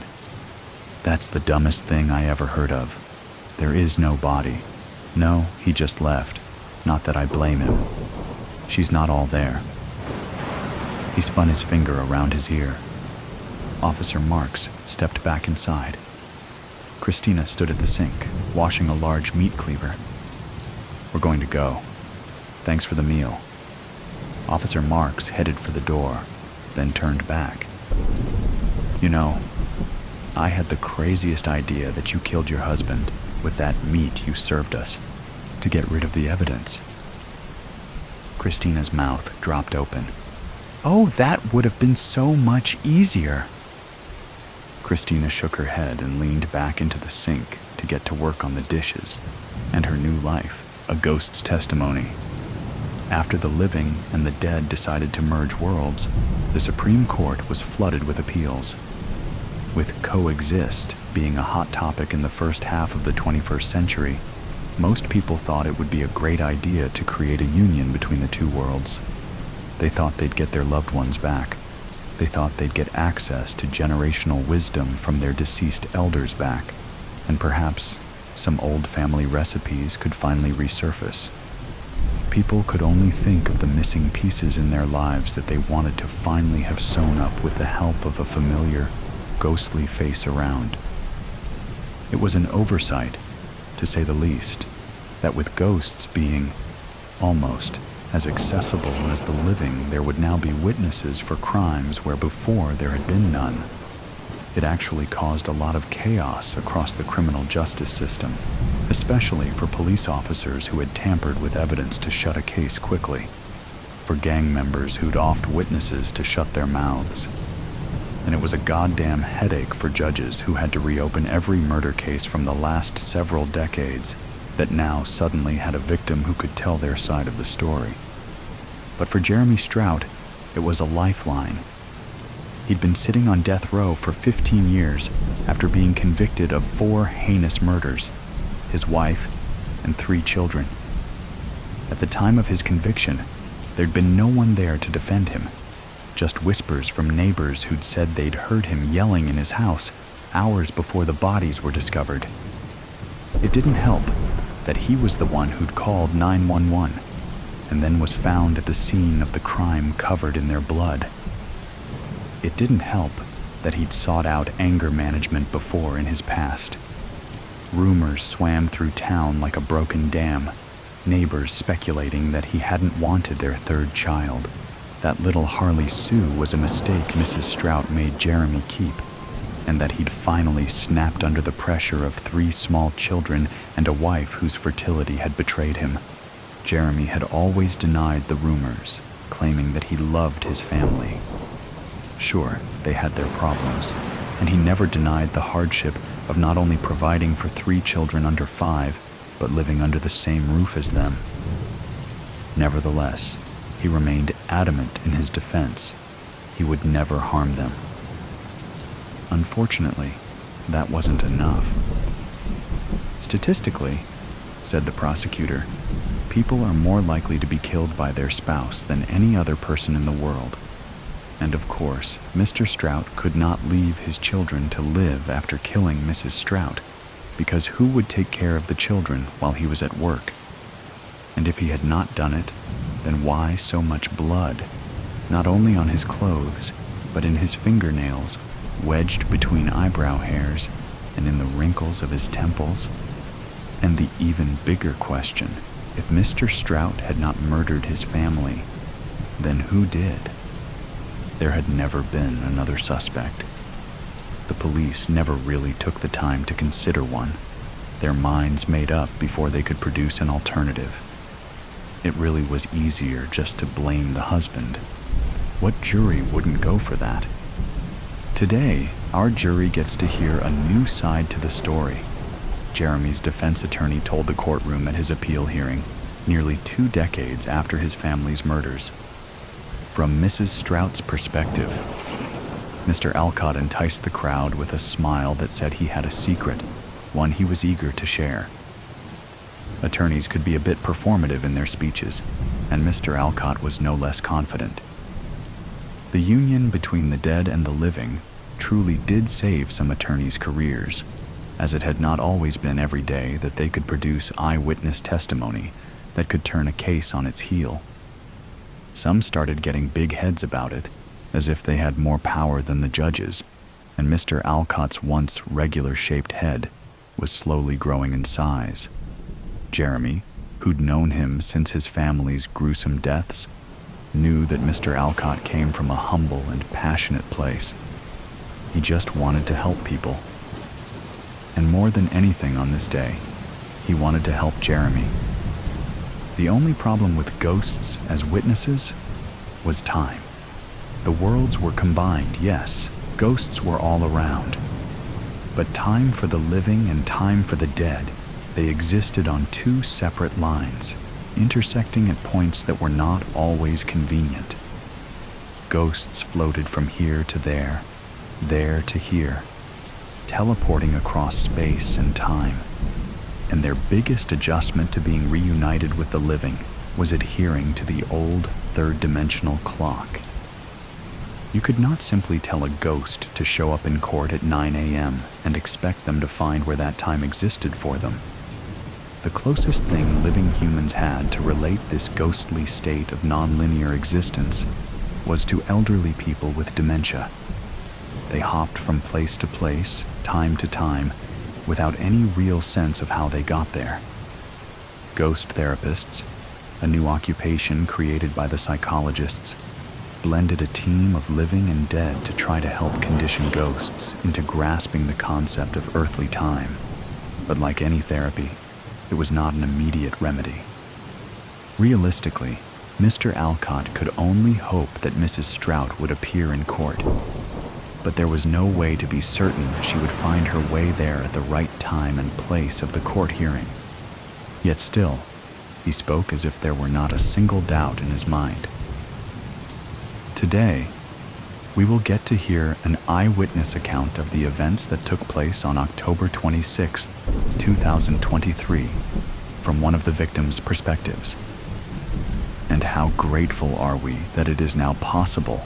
Mr. Alcott turned to face Jeremy Strout, seated at the defense table, shackled at his wrists and ankles, both sets of chains locked in place by a hook on the tabletop and the floor. Jeremy was trembling, just as nervous as he was during his first trial, which certainly had not helped his case. He tapped his feet anxiously, and Mr. Alcott took his seat beside him. "Don't you worry, Jeremy. I've spoken to Mrs. Strout, and I know she wants to be here. She feels just awful that all of this has fallen on you. I have no doubt she will find her way here, even with those kids of yours keeping her busy. Who'd have thought dead kids could still be such a handful?" Jeremy didn't laugh, so Mr. Alcott cleared his throat. "She's got a wonderful therapist, Jeremy. They've been working really hard on timeliness so she can be here for you today. He's the best therapist around. He worked so hard when he was alive it nearly killed him. Ha, ha. But really, it was the alcohol that did it. Despite Mr. Alcott's poor humor, his assurances did give Jeremy hope. After all, that was all he had left. The courtroom remained mostly silent as the hours carried on, everyone waiting, now accustomed to the concept of ghostly testimonies, and also of their inability to make prompt appearances. If people had thought court cases dragged on before, waiting on a dead person to show up had made the old ways seem swift. Every so often, as the clock ticked, a ghost would find themselves in the pews alongside the other patient attendees, causing a stir in the crowd. An elderly man piped up around the second long hour, reminiscing. I remember when they built this courthouse in 1949. Apparently, he had been a little boy with a dream of becoming the president one day. At the time, fascinated by the building's exterior columns and interior mahogany. On the third hour, a child ghostling chased a ball around the courtroom, giggling about how his dad used to work upstairs. On the fourth hour, a former janitor peeked his head in to see if the garbage needed to be changed. It was the fifth hour when the judge, who had spent nearly all of the hours engrossed in a book, announced that if Mrs. Strout did not find her way here in 10 minutes, her testimony would have to be rescheduled and the court would be adjourned. Jeremy's foot resumed its tapping. Mr. Alcott nudged him, winking. She'll be here. Jeremy's hope was nearly run dry when the clock struck 5 hours and 11 minutes since the court hearing was set to start. The banging from the judge's gavel was still resounding, while a symphony of people gathering their things and sighing at the wasted day trickled across the room. All of it was at just the perfect volume for Mrs. Strout's meager voice to almost be missed. Almost. "Hello?" she said. "Hello? Did I make it on time?" The noise in the room was like a faucet sputtering out until it finally stilled. Everyone froze in their tracks and turned towards the voice to find an equally meager and transparent figure seated at the witness stand. When Jeremy laid eyes on her, she looked as beautiful as the day he married her. Not appearing in the form in which one died was a feature of ghosthood that all appreciated. "Senora," Jeremy whispered. At her name, the ghost frantically searched for its source. When she landed on Jeremy, relief softened and warmed her face. "Jeremy," she smiled. Then, as if her reason for being here suddenly rushed to her mind, she jerked towards the judge, who was still frozen in his half-standing, half-seated stance, considering if he should allow this hearing to take place. "Your Honor, you have to set him free. He's innocent. Please," she pleads. "Senora, where are the kids?" Jeremy asked worriedly. His ghastly wife faced him again. "They're fine, dear. Well, they're dead, but they're fine. They're at the park, playing." Jeremy thought of little Harley Sue, not even 2 when she passed, off at the park playing without an adult. Senora read his expression. "I figure not much else can happen to them now." She shrugged, forcing a laugh. Mr. Alcott, who was already up on his feet, cleared his throat and approached the judge's bench, nodding a hello to Mrs. Strout. "Your Honor, would you please allow Mrs. Strout to give her testimony? We've waited all this time, and if we prolong it any further, we cannot guarantee her appearance again." The judge was tired and hungry and ready to sit on his couch and kick his feet up, but he was also reasonable. He surrendered a sigh. All right, Mr. Alcott. Court reinstated." He tapped his gavel, and the jurors all groaned as they found their seats again.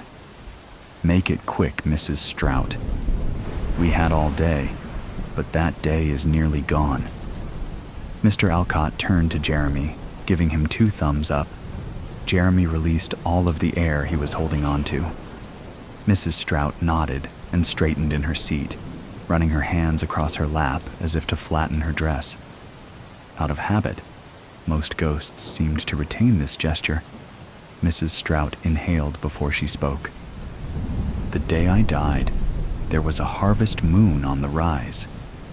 The children were loud, and the house was a mess, and the fridge was nearly empty.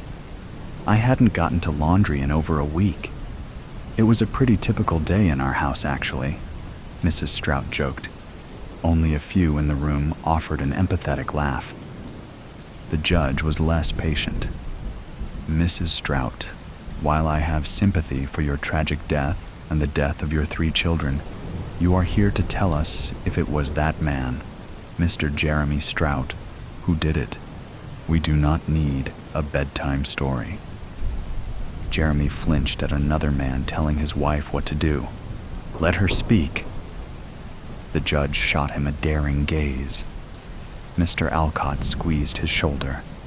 Senora thanked him with her eyes, but behind them was a painful secret rising to the surface. Of course, Your Honor. I know I've already taken up a lot of your time, she said, addressing the whole courtroom full of people.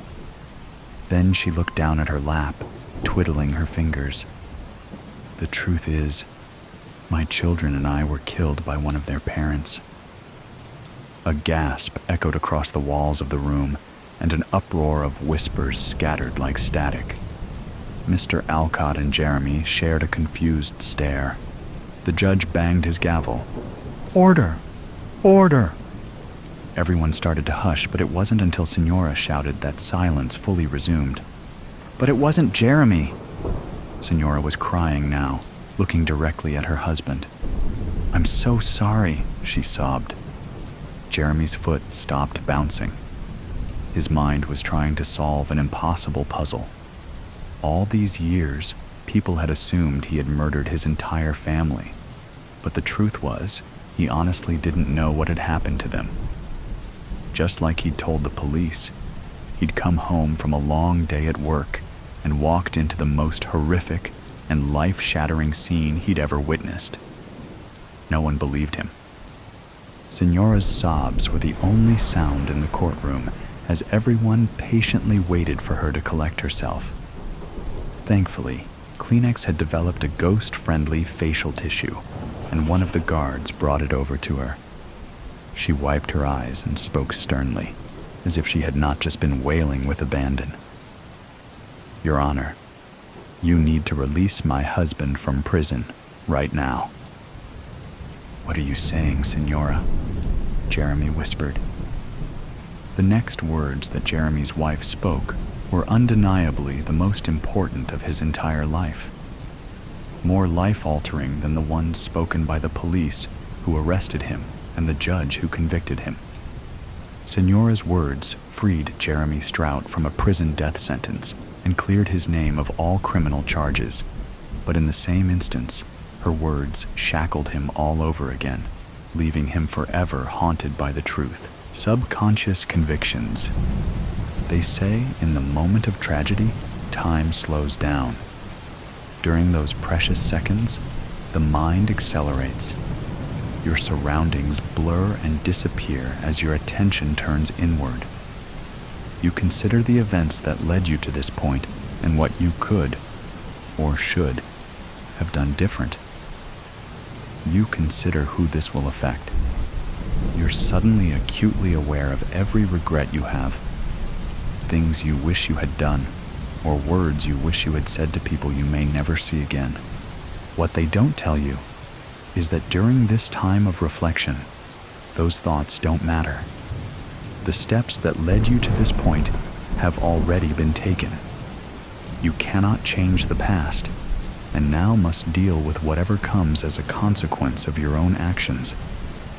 But what if those thoughts did matter? I'm going to lose my job. That was the first thought that raced through my mind as I watched the man pull a gun from beneath his baggy jacket. The same man I had passed through security only minutes before. This was my first day on the job, and I was already going to lose it. The years I spent in college, scrounging for food and borrowing my friends' couches and car seats just to have a place to sleep.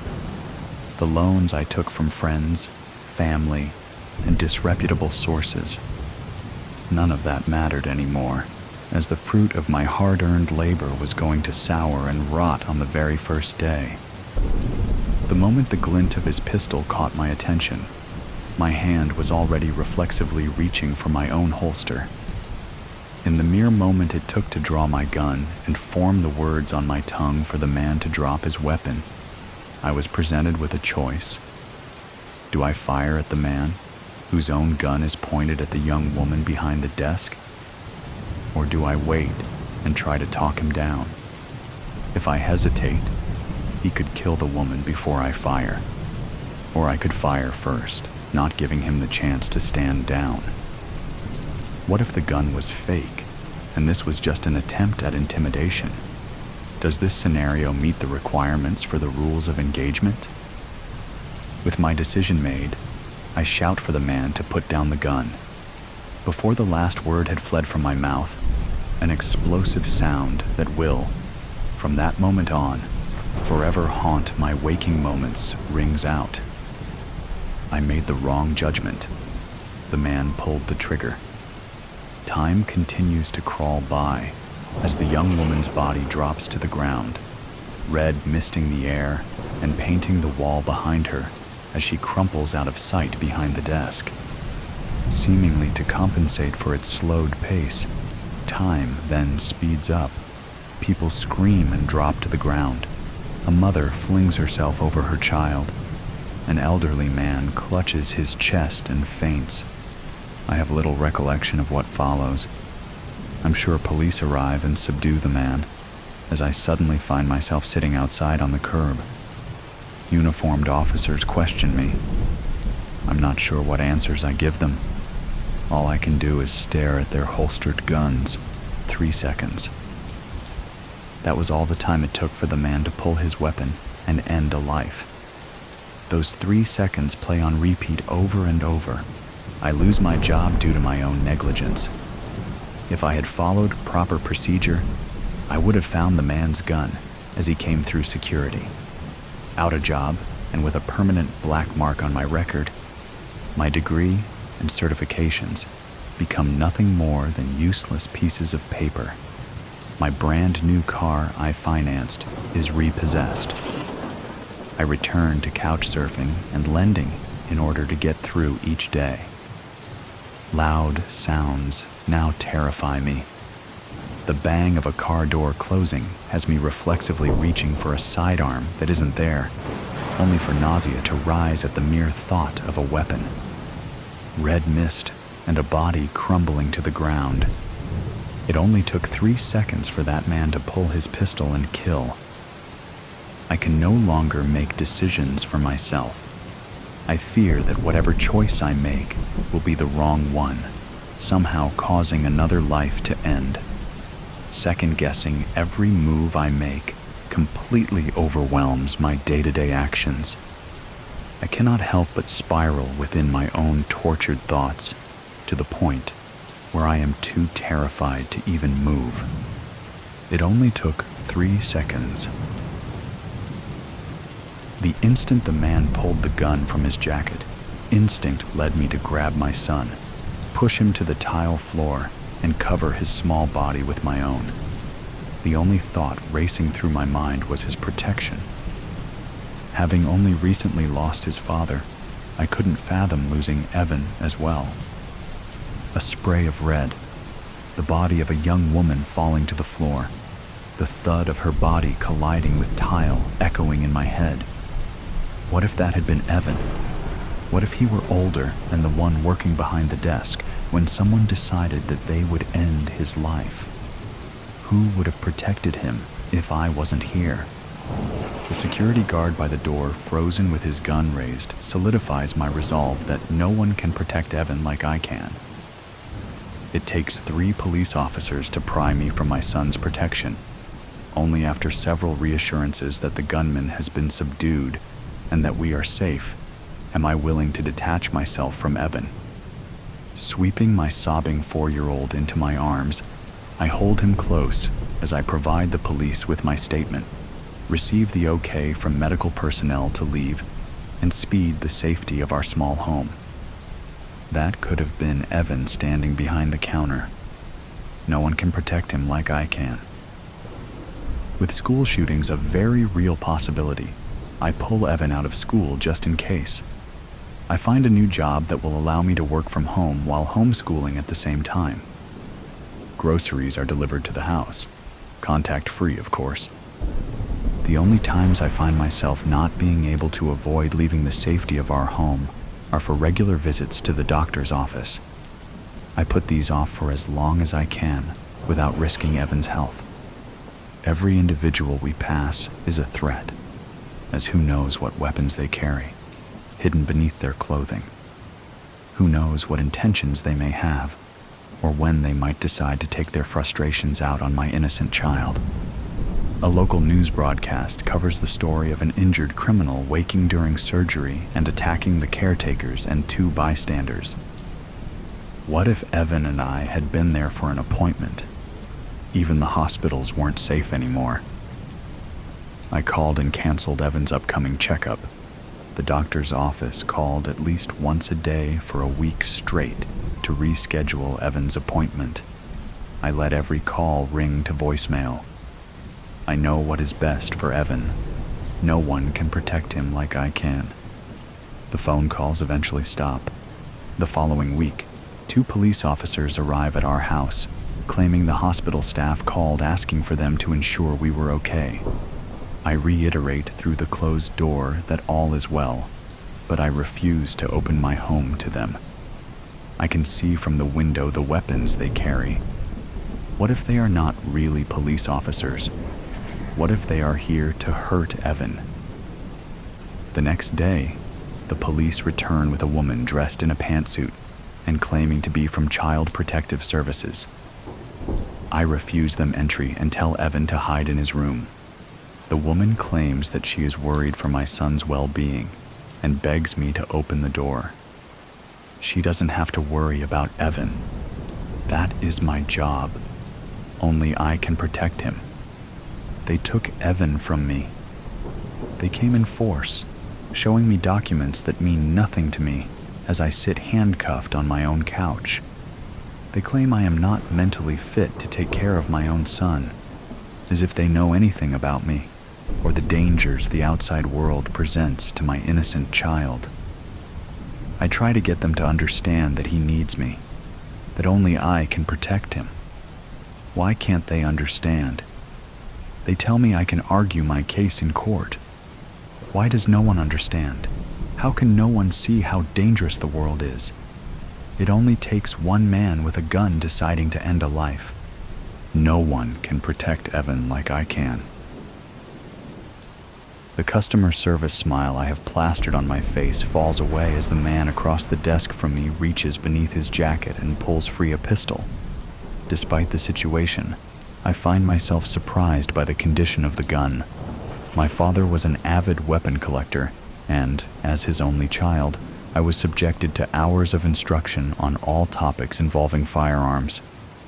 The man's gun isn't anything special, and is a brand that most households have stashed away somewhere for home defense.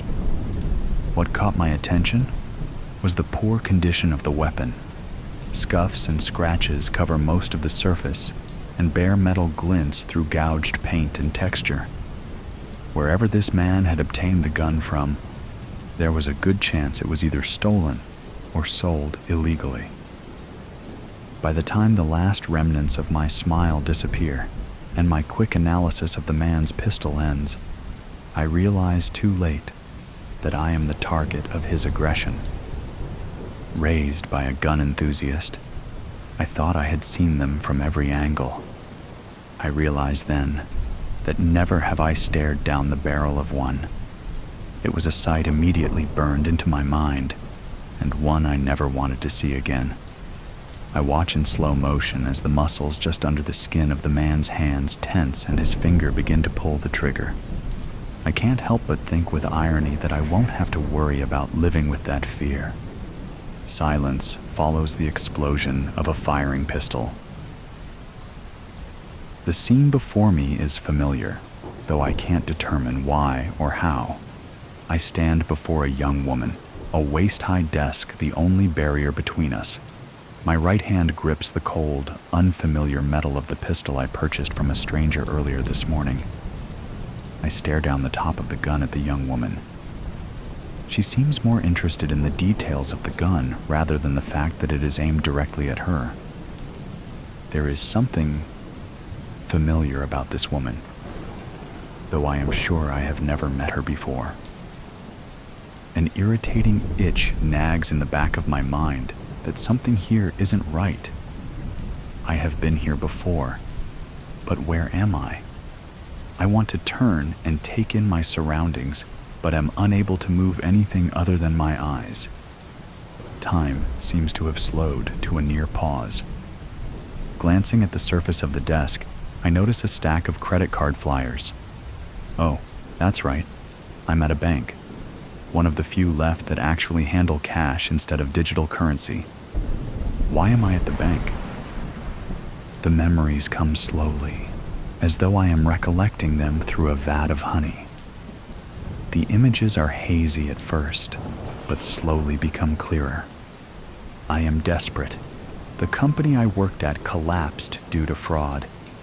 As an accounting associate, I was one of the prime suspects in the case. It has been 2 years since I was accused as an accomplice, and the investigation is still ongoing. In those 2 years, my entire life fell apart. My fiancée left me, taking the word of the media over the man she planned to marry. She took our unborn child with her, refusing to allow me any part in the child's life. Do the investigation, I couldn't find a job. I lost my fiancé, child, and career. I lost all reason to continue to try. All I have left is a roof over my head, and even that will be gone soon unless I do something. Robbing the bank wasn't a thought-out plan, but rather a decision made in desperation.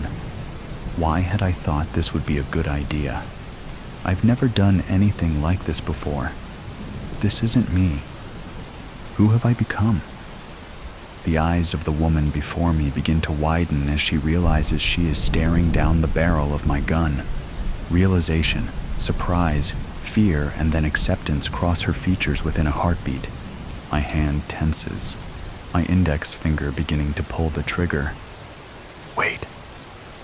I've been here before. I've done this before. I've killed this woman already. Why am I doing this? For money? Is this really how far I have fallen? Would I really consider killing a woman for whatever change she might have in the drawer? Wait, no. I have already considered this. In fact, I have already done it. I am staring down the sights of my gun into the eyes of a dead woman. That is why she is familiar to me. I know I've killed her, but I don't remember what happened afterwards. Was I arrested? Was I shot? Glancing to my right, I notice a woman in the process of throwing herself over a young boy. Her son, Evan. Evan? Why do I know the boy's name? That isn't all I know. I know that the mother will be so scarred from my actions that she will hide her child away from the world, paranoid and plagued by the idea of some stranger hurting the only family she had left. Evan will spend the rest of his childhood in the foster care system. I've never met them before. So why do I know this? I shift my attention to my left, where a young security guard points his own firearm in my direction, his mouth open in a silent shout. I can see the fear and indecision wrought into his features. He will lose his job and any chance of a healthy life due to my actions today. Finally, I look back to the woman before me. She loses her life because of me. These are my victims. I can see the consequences these innocent bystanders will spend the remainder of their lives trying to cope with. All because I was desperate to pay my rent. I don't want this. I don't want to kill this young woman who has done nothing to wrong me. I don't want to cause the security guard to spend the rest of his life terrified of strangers and loud noises. I don't want Evan to grow up without his mother. My hand relaxes, and the gun soundlessly clatters to the ground before everything fades to black. Looking up from the report, scrolling across his tablet, Jared smiled at his supervisor, Dr. Daniels, who had just entered the lab. "Good afternoon, Doctor." The subject passed on the first run. His remorse caused a shift in his subconscious, and he dropped the gun before killing the woman this time. Dr. Daniels nodded, a bit of the ever-present tension in his shoulders relaxing. "That is good. Pull him out of the simulator and send the report to the recovery team. With luck, he'll be eligible for reintegration within the next year or so." After receiving the affirmative from his associate, Dr. Daniels headed for the door, sparing one last glance at the man lying on the bed connected to the simulator unit. The device was revolutionary to solving overcrowding within the municipal system. Based on their progress with therapists and reports provided by behavioral specialists, qualified convicts are removed from their cells and transferred to one of a few facilities housing advanced neurological simulators, rather than spend years within a cell comprised of bars and mortar. They are instead imprisoned within the walls of their own subconscious. They are then subjected to relive the events of the crime they committed, as well as experience firsthand the impact their misconduct left on their victims. The results were astounding, proving that remorse and guilt, if stressed on a deeply subconscious level, could change the morality of an individual. Rather than spend the remainder of their lives behind bars, these ex-convicts would receive a second chance. Depending on their results after undergoing intense therapy, they would be allowed to reintegrate into a controlled section of society, a sector that was developed specifically for these individuals. They would not be allowed to return to the public, as retribution is still demanded for their actions. They would, however, be provided the opportunity to work in their chosen profession, earn a wage, and make something better of themselves while serving out the remainder of their sentence. Tearing his gaze from the man lying in the hospital bed, Dr. Daniels stepped out of the room and headed for the next lab, masterpiece of Malice. In the bowels of a towering skyscraper that touched the clouds, in a room devoid of natural light, sat Japheth, a man whose fingers danced over the keyboard like a pianist lost in the throes of a concerto. With a pair of silver-framed glasses perched on the bridge of his nose, Japheth peered into the bright screen before him. Surrounding him were his colleagues, collectively known as the Warriors, each a genius in their own right, defending a massive financial empire from the dark underbelly of the digital world. The company they worked for managed the assets and transactions of millions, safeguarding the economic backbone of numerous nations. This was a responsibility the Warriors did not take lightly. Yet, for all their collective brilliance, none were quite like Japheth. He had an artist's soul, finding beauty in the complex interweaving of code lines, seeing symphonies in the arrangement of algorithms. To him, code was not just functional, it was beautiful. On a particularly quiet afternoon, as the Warriors went about their business, something caught Japheth's eye, a flicker in a subsystem that shouldn't flicker, a minuscule anomaly in the vast web of data traffic that flowed through the servers. He paused, adjusting his glasses, his fingers momentarily frozen above the keys. Then, with a flurry of keystrokes, he isolated the section of code responsible for the irregularity. His eyes widened. The code was ingenious, an awe-inspiring masterpiece of layered algorithms, cryptographic obfuscations, and data manipulations. Yet, it was malicious, designed to siphon off minute fractions of transactions, accumulating them into an offshore account. It was as beautiful as it was dangerous, a digital dragon hiding in the complex labyrinth of financial transactions. Japheth should have felt outrage, maybe even a surge of warrior-like adrenaline to slay this dragon. But he felt none of that. Instead, he felt a pang of admiration. Could one admire the craftsmanship of a weapon designed for harm? "Everything okay, Japheth?" asked Alara, one of the warriors and the team's cryptography expert. She had an intuitive sense when something was amiss. "I've found something," he said cautiously. "Something extraordinary, but malevolent." Alara rolled her chair over to Japheth's terminal and scanned the displayed code. Her eyes narrowed. "This is the most advanced piece of malware I've ever seen. It's beautiful." "That's just it," Japheth replied. "It's too beautiful to simply exterminate. This code, the dragon, let's call it, is like a rare species discovered in the wild. It's incredible, Alara. It feels wrong to simply destroy it." She looked at him, understanding the conflict that stirred in his soul. "Japheth, it's stealing from people." I know. He cut her off. "I'm not saying we let it continue. I'm saying, can we convert it? Use its elegance for something good?" Alara sighed. "That's risky, and you know it. Besides, we'd need to trace it back to its source, figure out its origin."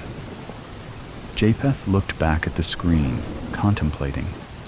The dragon had probably accumulated a small fortune by now, sitting in an account somewhere, untouchable. In an odd way, the dragon was the epitome of the greed and avarice their financial institution sometimes perpetuated. Could they use it as a force for good? Suddenly, an idea dawned on him.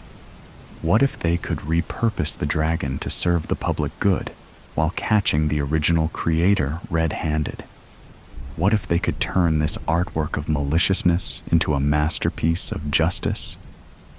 The dragon was a dilemma, a moral and aesthetic quandary.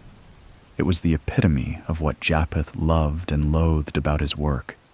Beautiful code used for ugly deeds. He looked at Alara, resolve solidifying in his eyes. "We have to try. If we don't, we're just as bad as the person who created it." She met his gaze and nodded. "All right. Let's cage the dragon and see if we can turn it into a guardian angel." As Japheth's fingers returned to the keyboard, he felt a renewed sense of purpose. He was a warrior, yes, but also a coder, an artist at heart. And artists don't destroy art, they transform it. He began the arduous process of dissecting the dragon, peeling back layers of code as if they were scales, seeking to understand its fiery breath and its majestic wings. As his fingers wove new commands into the old algorithms, Japheth felt as if he were part of something larger, a symphony of chaos and harmony, code and conscience. It was a delicate task, full of risks and unknowns. But if it worked, they would not only have thwarted one of the most sophisticated financial crimes in history, but they would have also transformed a weapon of greed into a tool of justice. The dragon's fate now lay in Japheth's hands, poised between destruction and redemption, and for the first time in a long while, he felt like a true warrior, armed not just with skill, but with the moral fiber that transformed mere code into something profoundly, deeply human. Japheth spent days in a complex dance with the dragon. His screen was a blur of recoded algorithms, tested and retested to ensure they did exactly what he intended. He had convinced the warriors and even upper management to allow him the time to train the dragon, to harness its code for something beneficial. With each keystroke, he refocused the dragon's intent, directing it to identify vulnerabilities within their own systems, gaps that other malicious entities could exploit. It would be a guardian angel, albeit one birthed from malevolent genius.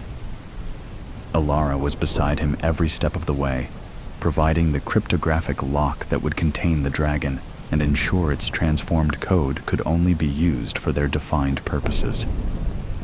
Finally, after endless cups of coffee and sleepless nights, they had done it. The dragon was tamed, its complexity now a force for good, patrolling the data corridors and alerting them to the weakest links. It was the network's newfound guardian, designed to protect rather than plunder. Still, there was the matter of the dragon's creator. Despite their efforts to trace back the malware's steps, the person behind it remained elusive, a ghost in the machine. Funds that were diverted remained in limbo, untraceable and untouchable, hidden away through a complex web of cryptocurrency transactions and offshore accounts. Whoever had made this was not only skilled, but exceedingly careful. They left no trace, no signature, nothing that gave away their identity. "I can't believe we can't find him," Alara said, frustration lacing her words as they looked at the final report.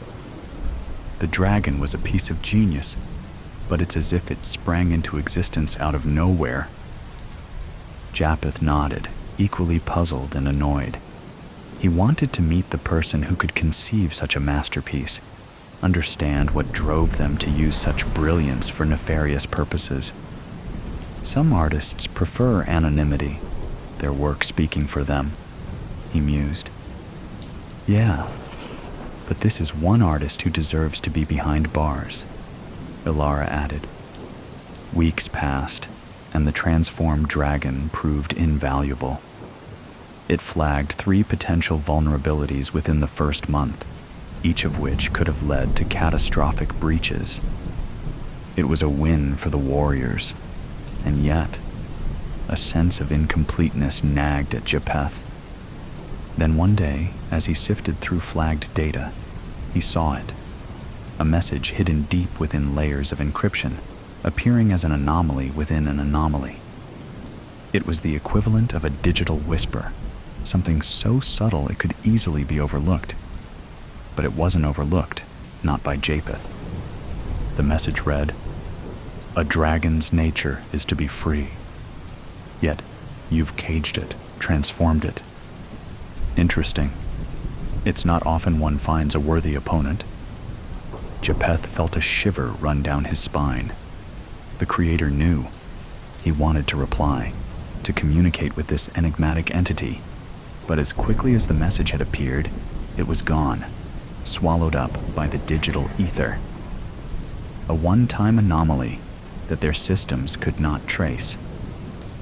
"He knows we changed it," Japheth said to Alara, recounting the discovery.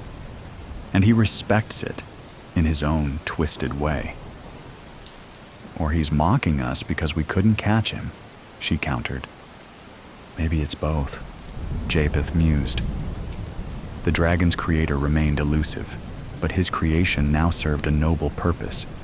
Japheth often wondered if they would ever cross paths again, in some future dance of code and intent. He took off his glasses, rubbing the bridge of his nose, pondering the complexities of human nature and the even more complex realm of ethical code. They had won a battle, but not the war. The dragon was tamed, but its creator still lurked in the shadows of cyberspace. As he looked at his screen, at the elegant lines of code that now served to protect rather than harm, Japheth felt both accomplishment and a strange sense of gratitude. For it was in the depths of the dragon's malevolent beauty that he found an opponent worthy of his skill, a complex riddle to solve, and, most importantly, a way to transform something harmful into something good. His eyes moved to the flickering cursor, an ever-present reminder that every end is also a beginning. The world of Code was vast and filled with both demons and angels, but for now, the dragon was one of the angels. And so, in the company of warriors, with the shadow of an elusive adversary stretching from some unknown corner of the internet, Japheth continued to seek the beauty in Code, forever vigilant, forever in awe of the dual nature of his digital world. The devil is in the details. I was 16 years old when they found the 6 bodies underneath our living room floor. I'm not one to share personal details, mostly because I have a tendency to run my mouth and say too much.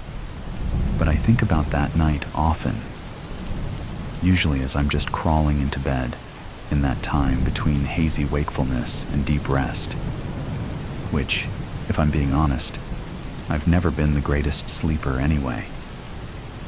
I'm at my most productive at night, and as a result, I spend a lot of time staring up at the ceiling, contemplating if it will be the night I spill all the messy details to some reporter that's trying to make it big. But then I think, the media has already had their fun with my family, and their exuberant reporting, rightly or wrongly, landed my good name in the history books by the time I turned 17. If I were to set the record straight, it would go a little something like this. I can't forget that sound. It's one of the most haunting things about that night, the thing I can't quite shake, and it has followed me my entire life. Thud, thud, thud, thud. It was a hand at our front door, pounding incessantly. It sent shockwaves from the top of my head to the tips of my toes. I broke out in a cold sweat, realizing that the swirl of blue and red lights outside my window, paired with the pounding at the door, meant one thing: the police. My mother, who was notorious for sleeping through just about everything, raced into the hallway, and through the crack of my door, I could see her standing at the top of the stairs, hand to chest. She was wearing her favorite silky pink nightgown, the one that grazed the floor as she walked. She always looked like she was floating when she wore it, but in that moment, it dragged behind her in a fury. Thud, thud, thud, thud. My panic didn't keep my curiosities at bay. I jumped down from my bed and padded toward the door. I peered out, waiting for what came next. My mother's voice was the first to break through the weighted silence. "What is it? What do you want?" she said. Then came a series of sentences that melted together. Talk of my father, where he was. My mother questioning if he got into an accident. Then a firm voice asking who was home. My mother's distress soared another octave. She demanded they call their commanding officer so she could talk to him or her directly. I had never seen her so angry before. I peered over the banister to find the 2 officers, standing on either side of my mother, in the entryway. "You have no right," my mother yelled. One of the officers mumbled something to her. Then she called out for me and my younger brother, Rob. I didn't want to descend those stairs. When the police are involved, a bad ending always follows, and I wasn't ready for my bad ending. "It's all right," he said, lifting his palm to us and gesturing to come down to the landing. With my brother under my arm, I took that first step down and stepped right into hell. They ambushed my father when he came home, tackled him as soon as he came through the door. Poor guy didn't even notice the 2 cop cars parked outside because he had spent the last few hours pounding down gin and tonics. While Robbie was watching TV in the living room, I snuck around the corner, walked down the hallway, and positioned myself outside the kitchen door. For some reason, the police thought the best place to question him was where we ate our food. "Tell me where the bodies are, Jimmy," one of the officers said. "I don't know," my father replied, but his voice betrayed him. He couldn't hide his shakiness. A grumble of incoherent words, then, more clearly, "Do you even have a warrant to be here?" My mother. She had watched one too many Law and Order episodes over the years. "It's a reasonable search, probable cause," said the other officer, his voice much deeper. "Don't need one when you pose an imminent threat to our community. You know me. You know my family," my father said, his voice fumbling on the word, family. "For God's sake," my mother yelled. "Don't say another word, James. We need our lawyer here." "Jimmy, we all know the kind of work you do, and considering the circumstances, I can't look the other way just 'cause we're friends." My father was a scientist. That's what I told people who couldn't wrap their head around the industry jargon. But to those who really knew him and his work at the university, he was an expert in forensic and human sciences, criminal forensics, if we are being precise. He spent his days teaching people about chemical compounds, cleaning and evaluating dead bodies, and the proper techniques to preserve evidence. He was a brilliant man and an extraordinary teacher. I would know. I'm his kid, and he taught me everything. But if anyone knew how to get rid of a body, it was him. In the last 12 months, 7 university students had gone missing, 4 of which were directly enrolled in his graduate forensic seminar. The same faces that flashed across the nightly news had been in our home. They spent time on our front porch. They tossed back a beer or wine while discussing local crime scenes. They ate at our dinner table, studied in the hammock hanging between 2 willow trees in our backyard. He was even seen chumming it up with students at happy hours. If it wasn't clear already, my father loved his students, adored them, actually, to the point where he treated them like his own children, even though they weren't. "Did you really think people wouldn't notice, Jimmy?" an officer asked. Everyone noticed, I thought. How could you not? "Tell us," they pleaded. "It's time," they said. "Where are they? We have to bring them home. You don't need to hold this secret anymore, Jimmy." I have to admit that even though it's been 20 years since that night, their certainty in that moment still makes my blood boil. They had such confidence in their accusation, and so little to show in the way of proof.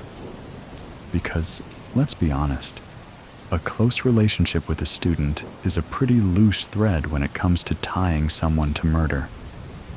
Unfortunately, my father was at his limit for keeping secrets. "They're under the living room floor," he said.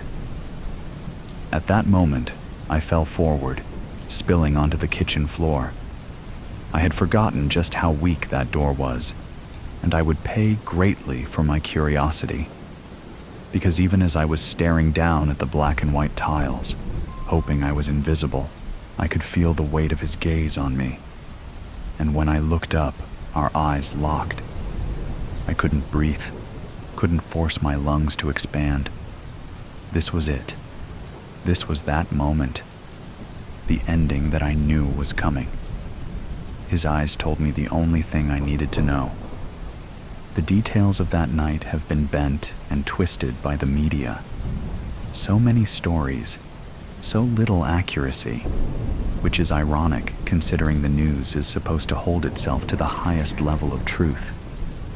But I suppose I should give them some grace. They're only human, and humans get things wrong. But I digress. My father never spoke another word. Not at the police station, not in the trial, and definitely not to me. My last moments with my father were spent in observation while the police pulled my childhood home apart, while they dragged 6 bodies out from the depths of our foundation. You know what's funny? The guilt in his eyes turned to shock. And it got me thinking, did he not predict it would turn out this way? Is this not the ending he imagined? My mother leaving his side, our home being torn apart, his daughter's presence as it all went down. Was he worried about the woman I would become if he was found guilty? I had so many questions.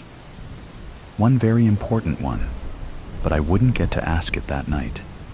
It didn't take long for a jury to convict him. Only 3 weeks. The fingerprints, clothing fibers, and driver's licenses hiding in our basement were enough to put him in jail for life without parole. And the papers complained it was too easy, that my father was the sloppiest yet most intelligent killer our town had seen. It was as if he wanted to get caught. One journalist said he was, and I quote, the only educated, well-versed scientist with a knack for murder and childish mistakes. He wouldn't have been able to clean up spilled milk. Let's be clear, my father was no idiot. He was not childish or impulsive. He was kind, warm, and exacting. He was present for everything in my life, showing up to every parent-teacher conference, soccer game, and choir concert. He showed great regard for my interests, encouraging me to try anything and everything, even if it was a bit odd. Like when I said I wanted a taxidermy kit and he bought me one the next day. He was a good father, not a monster. The only thing he was guilty of was spending an increasing amount of time with his students, to a point where he started missing family dinners and school events, then birthdays. But tabloids don't want to hear about the happy shit. They want the darkest parts of a family tragedy. They beg to hear about the warning signs, the late nights, how he protected the specifics of his work, holding the details of his day job like a precious piece of blown glass. They wanted to know about those nights my father caught me in his laboratory, poking around and playing with his chemicals and tools, or the panic in his eyes when he saw me playing in his sacred space, a place I was never allowed to explore on my own. Or they might have been more interested in how he hated when I spent too much time with his students, how I asked so many questions, got too close to young men that were twice my age. Certainly that detail would have popped in the tabloids, but I never gave an interview to the press. Actually, I never spoke to anyone about my childhood, or what was left of it after my mother slipped into a state of catatonic depression and my brother went to live with my uncle. Considering how fast people turned on my father and how much my life had imploded, I figured the best way to stay under the radar was to keep a tight lip. And once I turned 18, I moved to a completely different coast, changed my name, dyed my hair, curated a new life. But a new identity doesn't erase the truth. It can't kill biology or erase the girl that was. His history can't be escaped in cases like this, and my history called to me, over and over again. Even after I got married, had 2 children, and started a new job as a physician's assistant, I still thought about my other life, before I became this woman named Jennifer. After 20 years, I felt that tiny question nagging at me. One flight, and a 35-minute Uber later, I was standing just outside the jail that held the man I once called a father. All of those years without exchanging a single word. I couldn't be sure if he would even agree to see me. But then I remembered the man he was, how much he loved me and adored being a father. I willed myself to move and opened the door. I signed in at the visitor's desk and waited for the guard to come out and say that he would see me. Hours passed without a word, which chipped away at my confidence. But just as I was about to stand up and walk out, the door opened and I was ushered in. The room was small, warm from poor air circulation. It smelt of sweat and metal, with a splash of bleach and Windex. I'm sure my father hated the swirl of incompatible chemicals. I certainly couldn't stand it, but I swallowed my pride and sat in the only metal chair that was available. A few moments later, on the other side of the plexiglass wall, he sauntered in. His gaze was set on the floor, but I could make out the signs of aging on his face, no doubt from stress and time spent around mildewy walls. I leaned forward, picked up the phone. I waited for him to do the same. And when he did, he finally looked at me. So many years, so many memories between us, and one question. "So," I started, "do you want to know where I hid the seventh body? The Interstellar murder hobo, First Trooper Lundgren Morrissey. Constabulary grid. 7H6 of Earth's solar militia woke drowsily from what felt like a thick fog tinged green with a mild sense of nausea. He wasn't uncomfortable, but understood the night was over, and his hangover was coming, slowly creeping into his body from a distance. What did I do last night? I remember the girl Adrian sent, and drinking, so much drinking. He didn't feel much concern over his lack of memory. It wasn't his first blackout. Some memories always returned, and there was the footage to look forward to. He furrowed his brow as slowly growing behind his eyes, expanding over the top of his head. A headache made its presence known. It grew rapidly into a solid thump, forcing a hot gush of saliva flood his mouth, literally blushing his face with heat at the same time. Unable to control his own body, he rocked upwards to vomit, only to find himself restrained by the wrists above his head. With a viscous blub, the vomit tried to project, only to flop back into his mouth, down his chin, neck, and chest. This just induced another almighty heave, this time sensibly spilling it to his right. It pooled against his cheek. He slowly turned his face to the left in a lethargic bid to find reprieve. He took a moment to catch his breath and tried to open his eyes. The room was pitch black, and he questioned whether he had opened them at all. What did I let myself get into last night? He tried moving his legs, and found them restrained as well. Ugh, enough of this. "Hello," he croaked, his throat dry. The vomit had settled in the wells of his body weight, coating the back of his neck, sticking viscously to his right cheek and chin. He was getting annoyed that the girl had left him like this. He thrashed his whole body in a vain attempt to break out with brute force, to no avail. He just soiled himself even further. Just as he cleared his throat to shout, a stark light flashed on, and a steady, mature female voice spoke.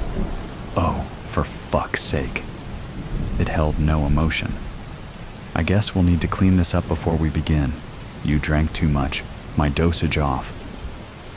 Lundgren tried to get a look at her, squinting his eyes against the light, exacerbating his headache. She was small, no taller than 5 feet, and very slight. Definitely not the girl Adrian sent. He didn't recognize her at all, but only really cared to consider his odds. "I have the advantage. I just need to wait. I am going to give you a paralytic I designed whilst doing a job on Io's Gravitech station. It works almost instantly, clears you up, suppresses your emotions, and has no nasty side effects. It requires a continuous dose, though, so I'll add it to an IV. I'll restore some electrolytes while we're at it." He tried in vain to discern a tone in her voice. "What do you mean by paralytic?" His senses were returning to him, but only just. "Did we, fuck or something? I am digging the bondage vibe and the aftercare, but I would like to be untied now." "Oh, that's not a very good idea. At least not till you're fully paralyzed." The matter-of-fact tone sent a slight shiver down his spine. "And no, we didn't, fuck or anything." The mimicry of his voice we perfect for tone and inflection. I need to clean you up. And to do that, I need to untie you. To do that, I would feel better if you weren't able to move. I trust my logic is clear." Lundgren considered his cool head under pressure a source of personal pride, which is why when panic started to tighten his chest, he was totally unprepared. His body froze as she stepped closer with a needle and IV bag in hand. He had no clue where they came from. It was like they had just materialized. He blinked to clear his vision a bit more, and watched as she deftly penetrated a vein on the back of his right hand with a needle, just as matter-of-factly as her words dug into his heart. She pinned the tube to his wrist with a programmable medi-strap and hung the bag on a hook on the wall. "What do you want with me?" he asked, craning his head to take a look at his surroundings. It was a stark white room with a titanium water cylinder, a sonic hygiene basin and workstation to his right. The roof was made entirely of large rectangular light panels, and there was an assortment of hooks on the wall. There were no other items in the room. She didn't answer his question. "Both the paralytic and IV will take effect soon. Then we can begin." "What's the rush?" he asked. She smiled softly, locking eyes with him. "We're on a schedule." "How long have I been out?" "Oh, about 3 hours, maybe a bit longer." Lundgren noticed the first hint of emotion. Excitement? "Just long enough for me to drug you and get you here. I must commend you on your choice of location. Ganymede really has very little law enforcement." "Where's Adrian?" "I don't find this funny anymore." "Adrian's busy, and you are right to not be amused." She chuckled. It was soft and deep. "Did you know I walked out of that bar with your body draped over my shoulder? I just got into my shuttle and no one said a word. We are on the far side of Ganymede right now, in an uncharted crater. If you wanted to scream, no one would hear you." Lundgren was not ready to accept what he was being told. "I call bullshit on that." He even managed a laugh. "There is no way you could have carried me out. Look at you." He gestured at her with his eyes only. The paralytic really did work fast. She just smiled. "You are understandably confused. I suppose I could clarify by getting to the point." She closed her eyes as if she genuinely considering how to continue. As she opened them, she looked him right in his eyes. "I understand all of Earth's troopers are educated on the interstellar murder Hobo?" "Yes." He didn't just know, he was obsessed. "What do you know?" she asked. "Detailed but concise, please." Like reporting to a superior officer, the information spilled from Lundgren. He felt almost eager. The IMH is generally considered to be a multi-generational serial killing syndicate that has been in operation for over 300 years. It was founded by a Vehestian smuggler from the sweep system named Kovai Nistrol, who hasn't been publicly cited in over 370 years. The MO and appearance of the killer has never changed in all that time, and we know that Nistrol was a questionable character. We suspect cloning. Considering the average Vehestian lives about 175 years, we think the torch has probably been passed 3 or 4 times. Lundgren paused and considered whether he should be feeling a little more frightened. There was certainly some anxiety, but it felt distant. He couldn't help but admit that she really had designed quite an effective little paralytic. The irony that his face remained unaffected, whilst the rest of him, both physically and emotionally, felt numb to all around him, hadn't escaped his notice. "Please continue," she instructed. Lundgren didn't know when he had surrendered the intimacy of eye contact. He simply found staring at a ceiling of lights more comfortable. She was on his right, calmly adjusting the bed holding him prone to a 45-degree angle. Clearing his throat, he continued. Thus far, we've confirmed 715 kills over 67 separate planetary systems right across the Milky Way galaxy. It is the only criminal case that has ever experienced galactic collaboration from all 89 systems recognized law enforcement agencies. The most astonishing fact is, other than the footage, we have literally no other clues or evidence to build a case with. "Is that all?" she asked quietly. He looked at her through the corners of his eyes. She was over by the water cylinder, attaching a long hose and shower nozzle to a valve on the side. "Well, there's a theory that all serial killers want to be caught, but the IMH has proven to be the exception. As I said, 0 sightings. There's never been a more successful criminal syndicate. And their motive? Vengeance.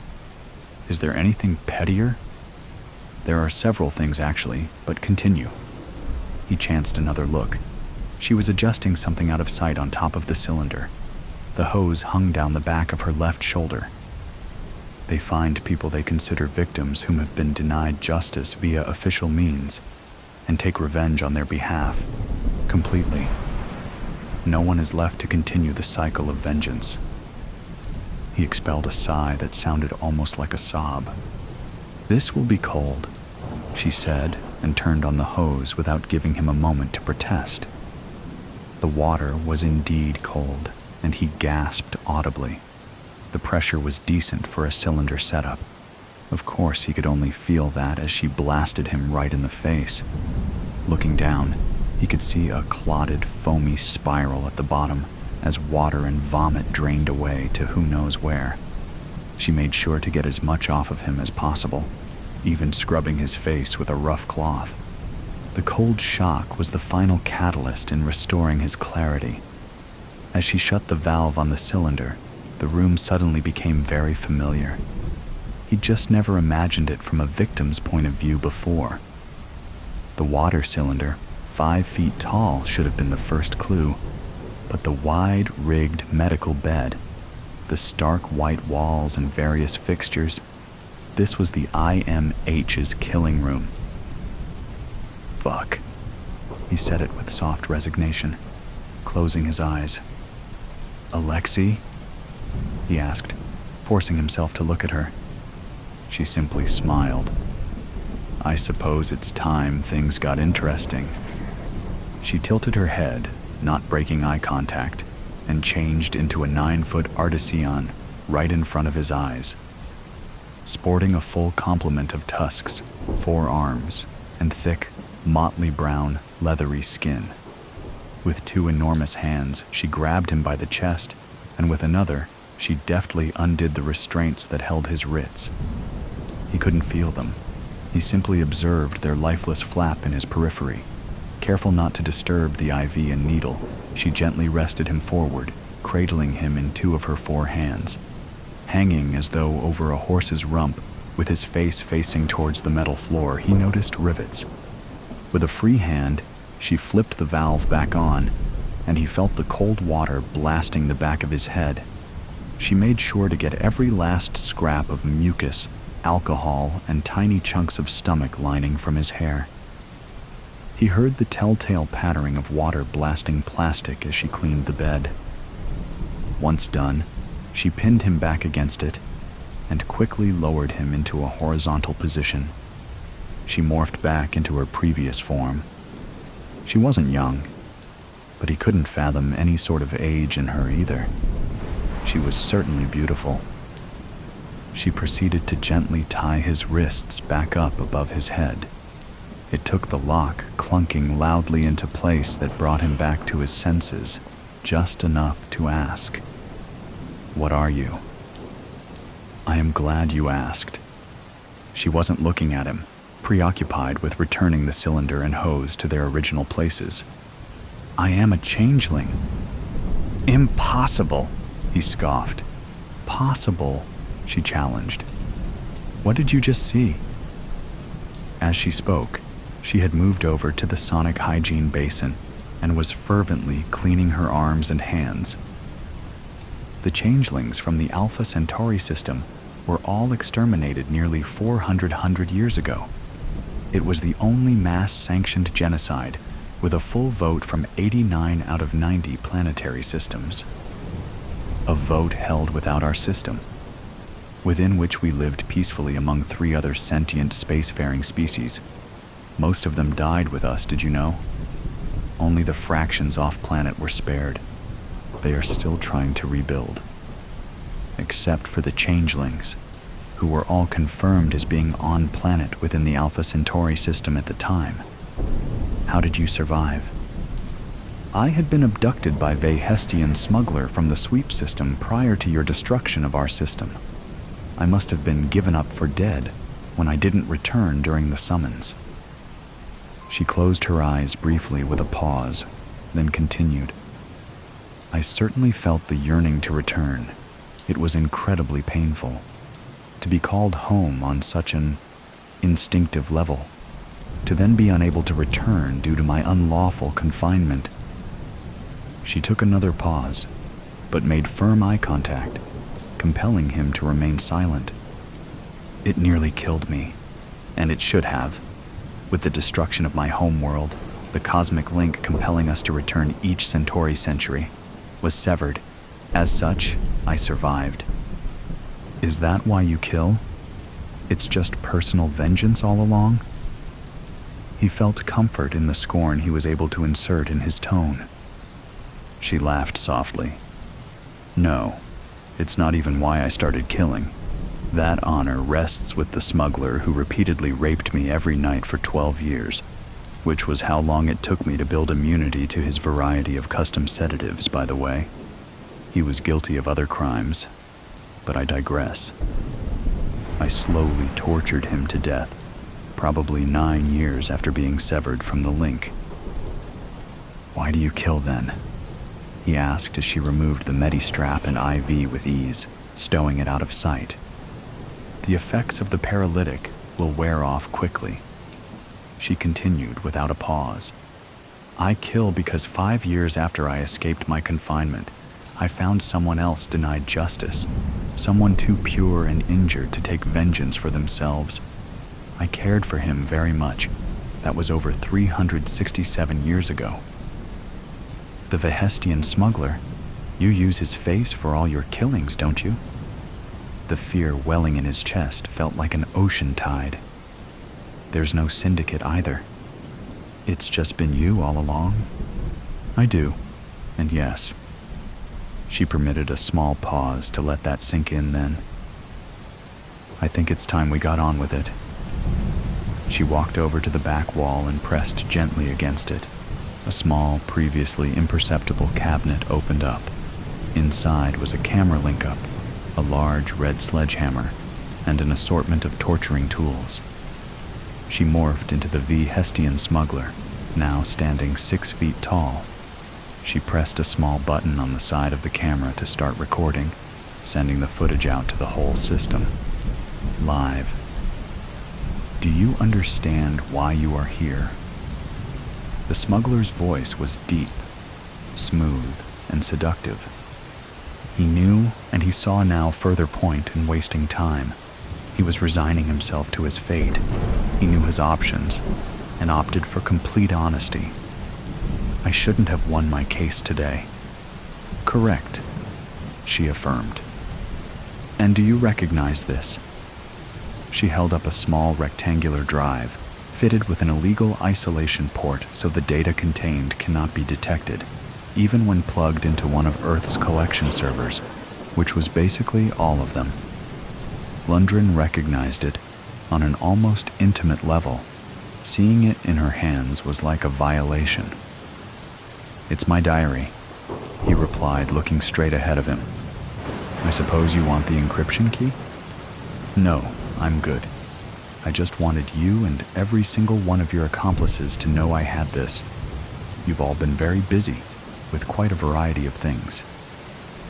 The paralytic had worn off completely, and Lundgren was very much aware of his body.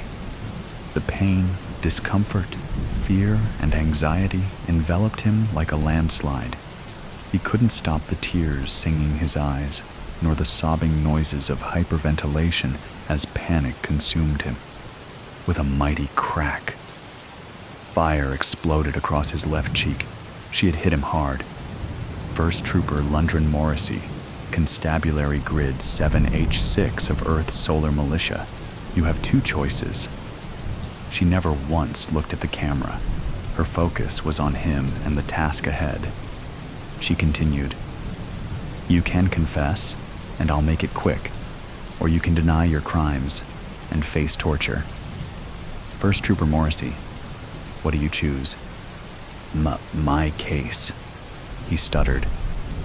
Rutger V. Morrissey. I am guilty of the crime he accused me of. He confesses. He could hear the smile in her voice. What crime was that? What was it that 14-year-old Alexei Rutgar accused you of?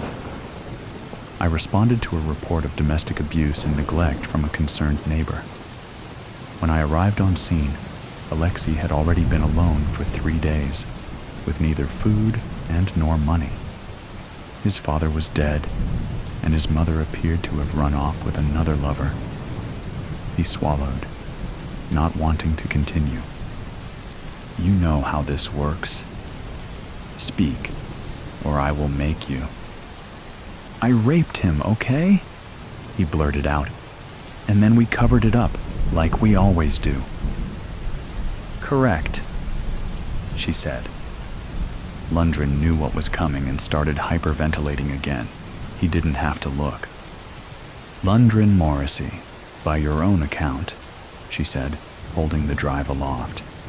You have raped or somehow sexually assaulted over 37 people, 28 of them minors, the youngest of which was only 6.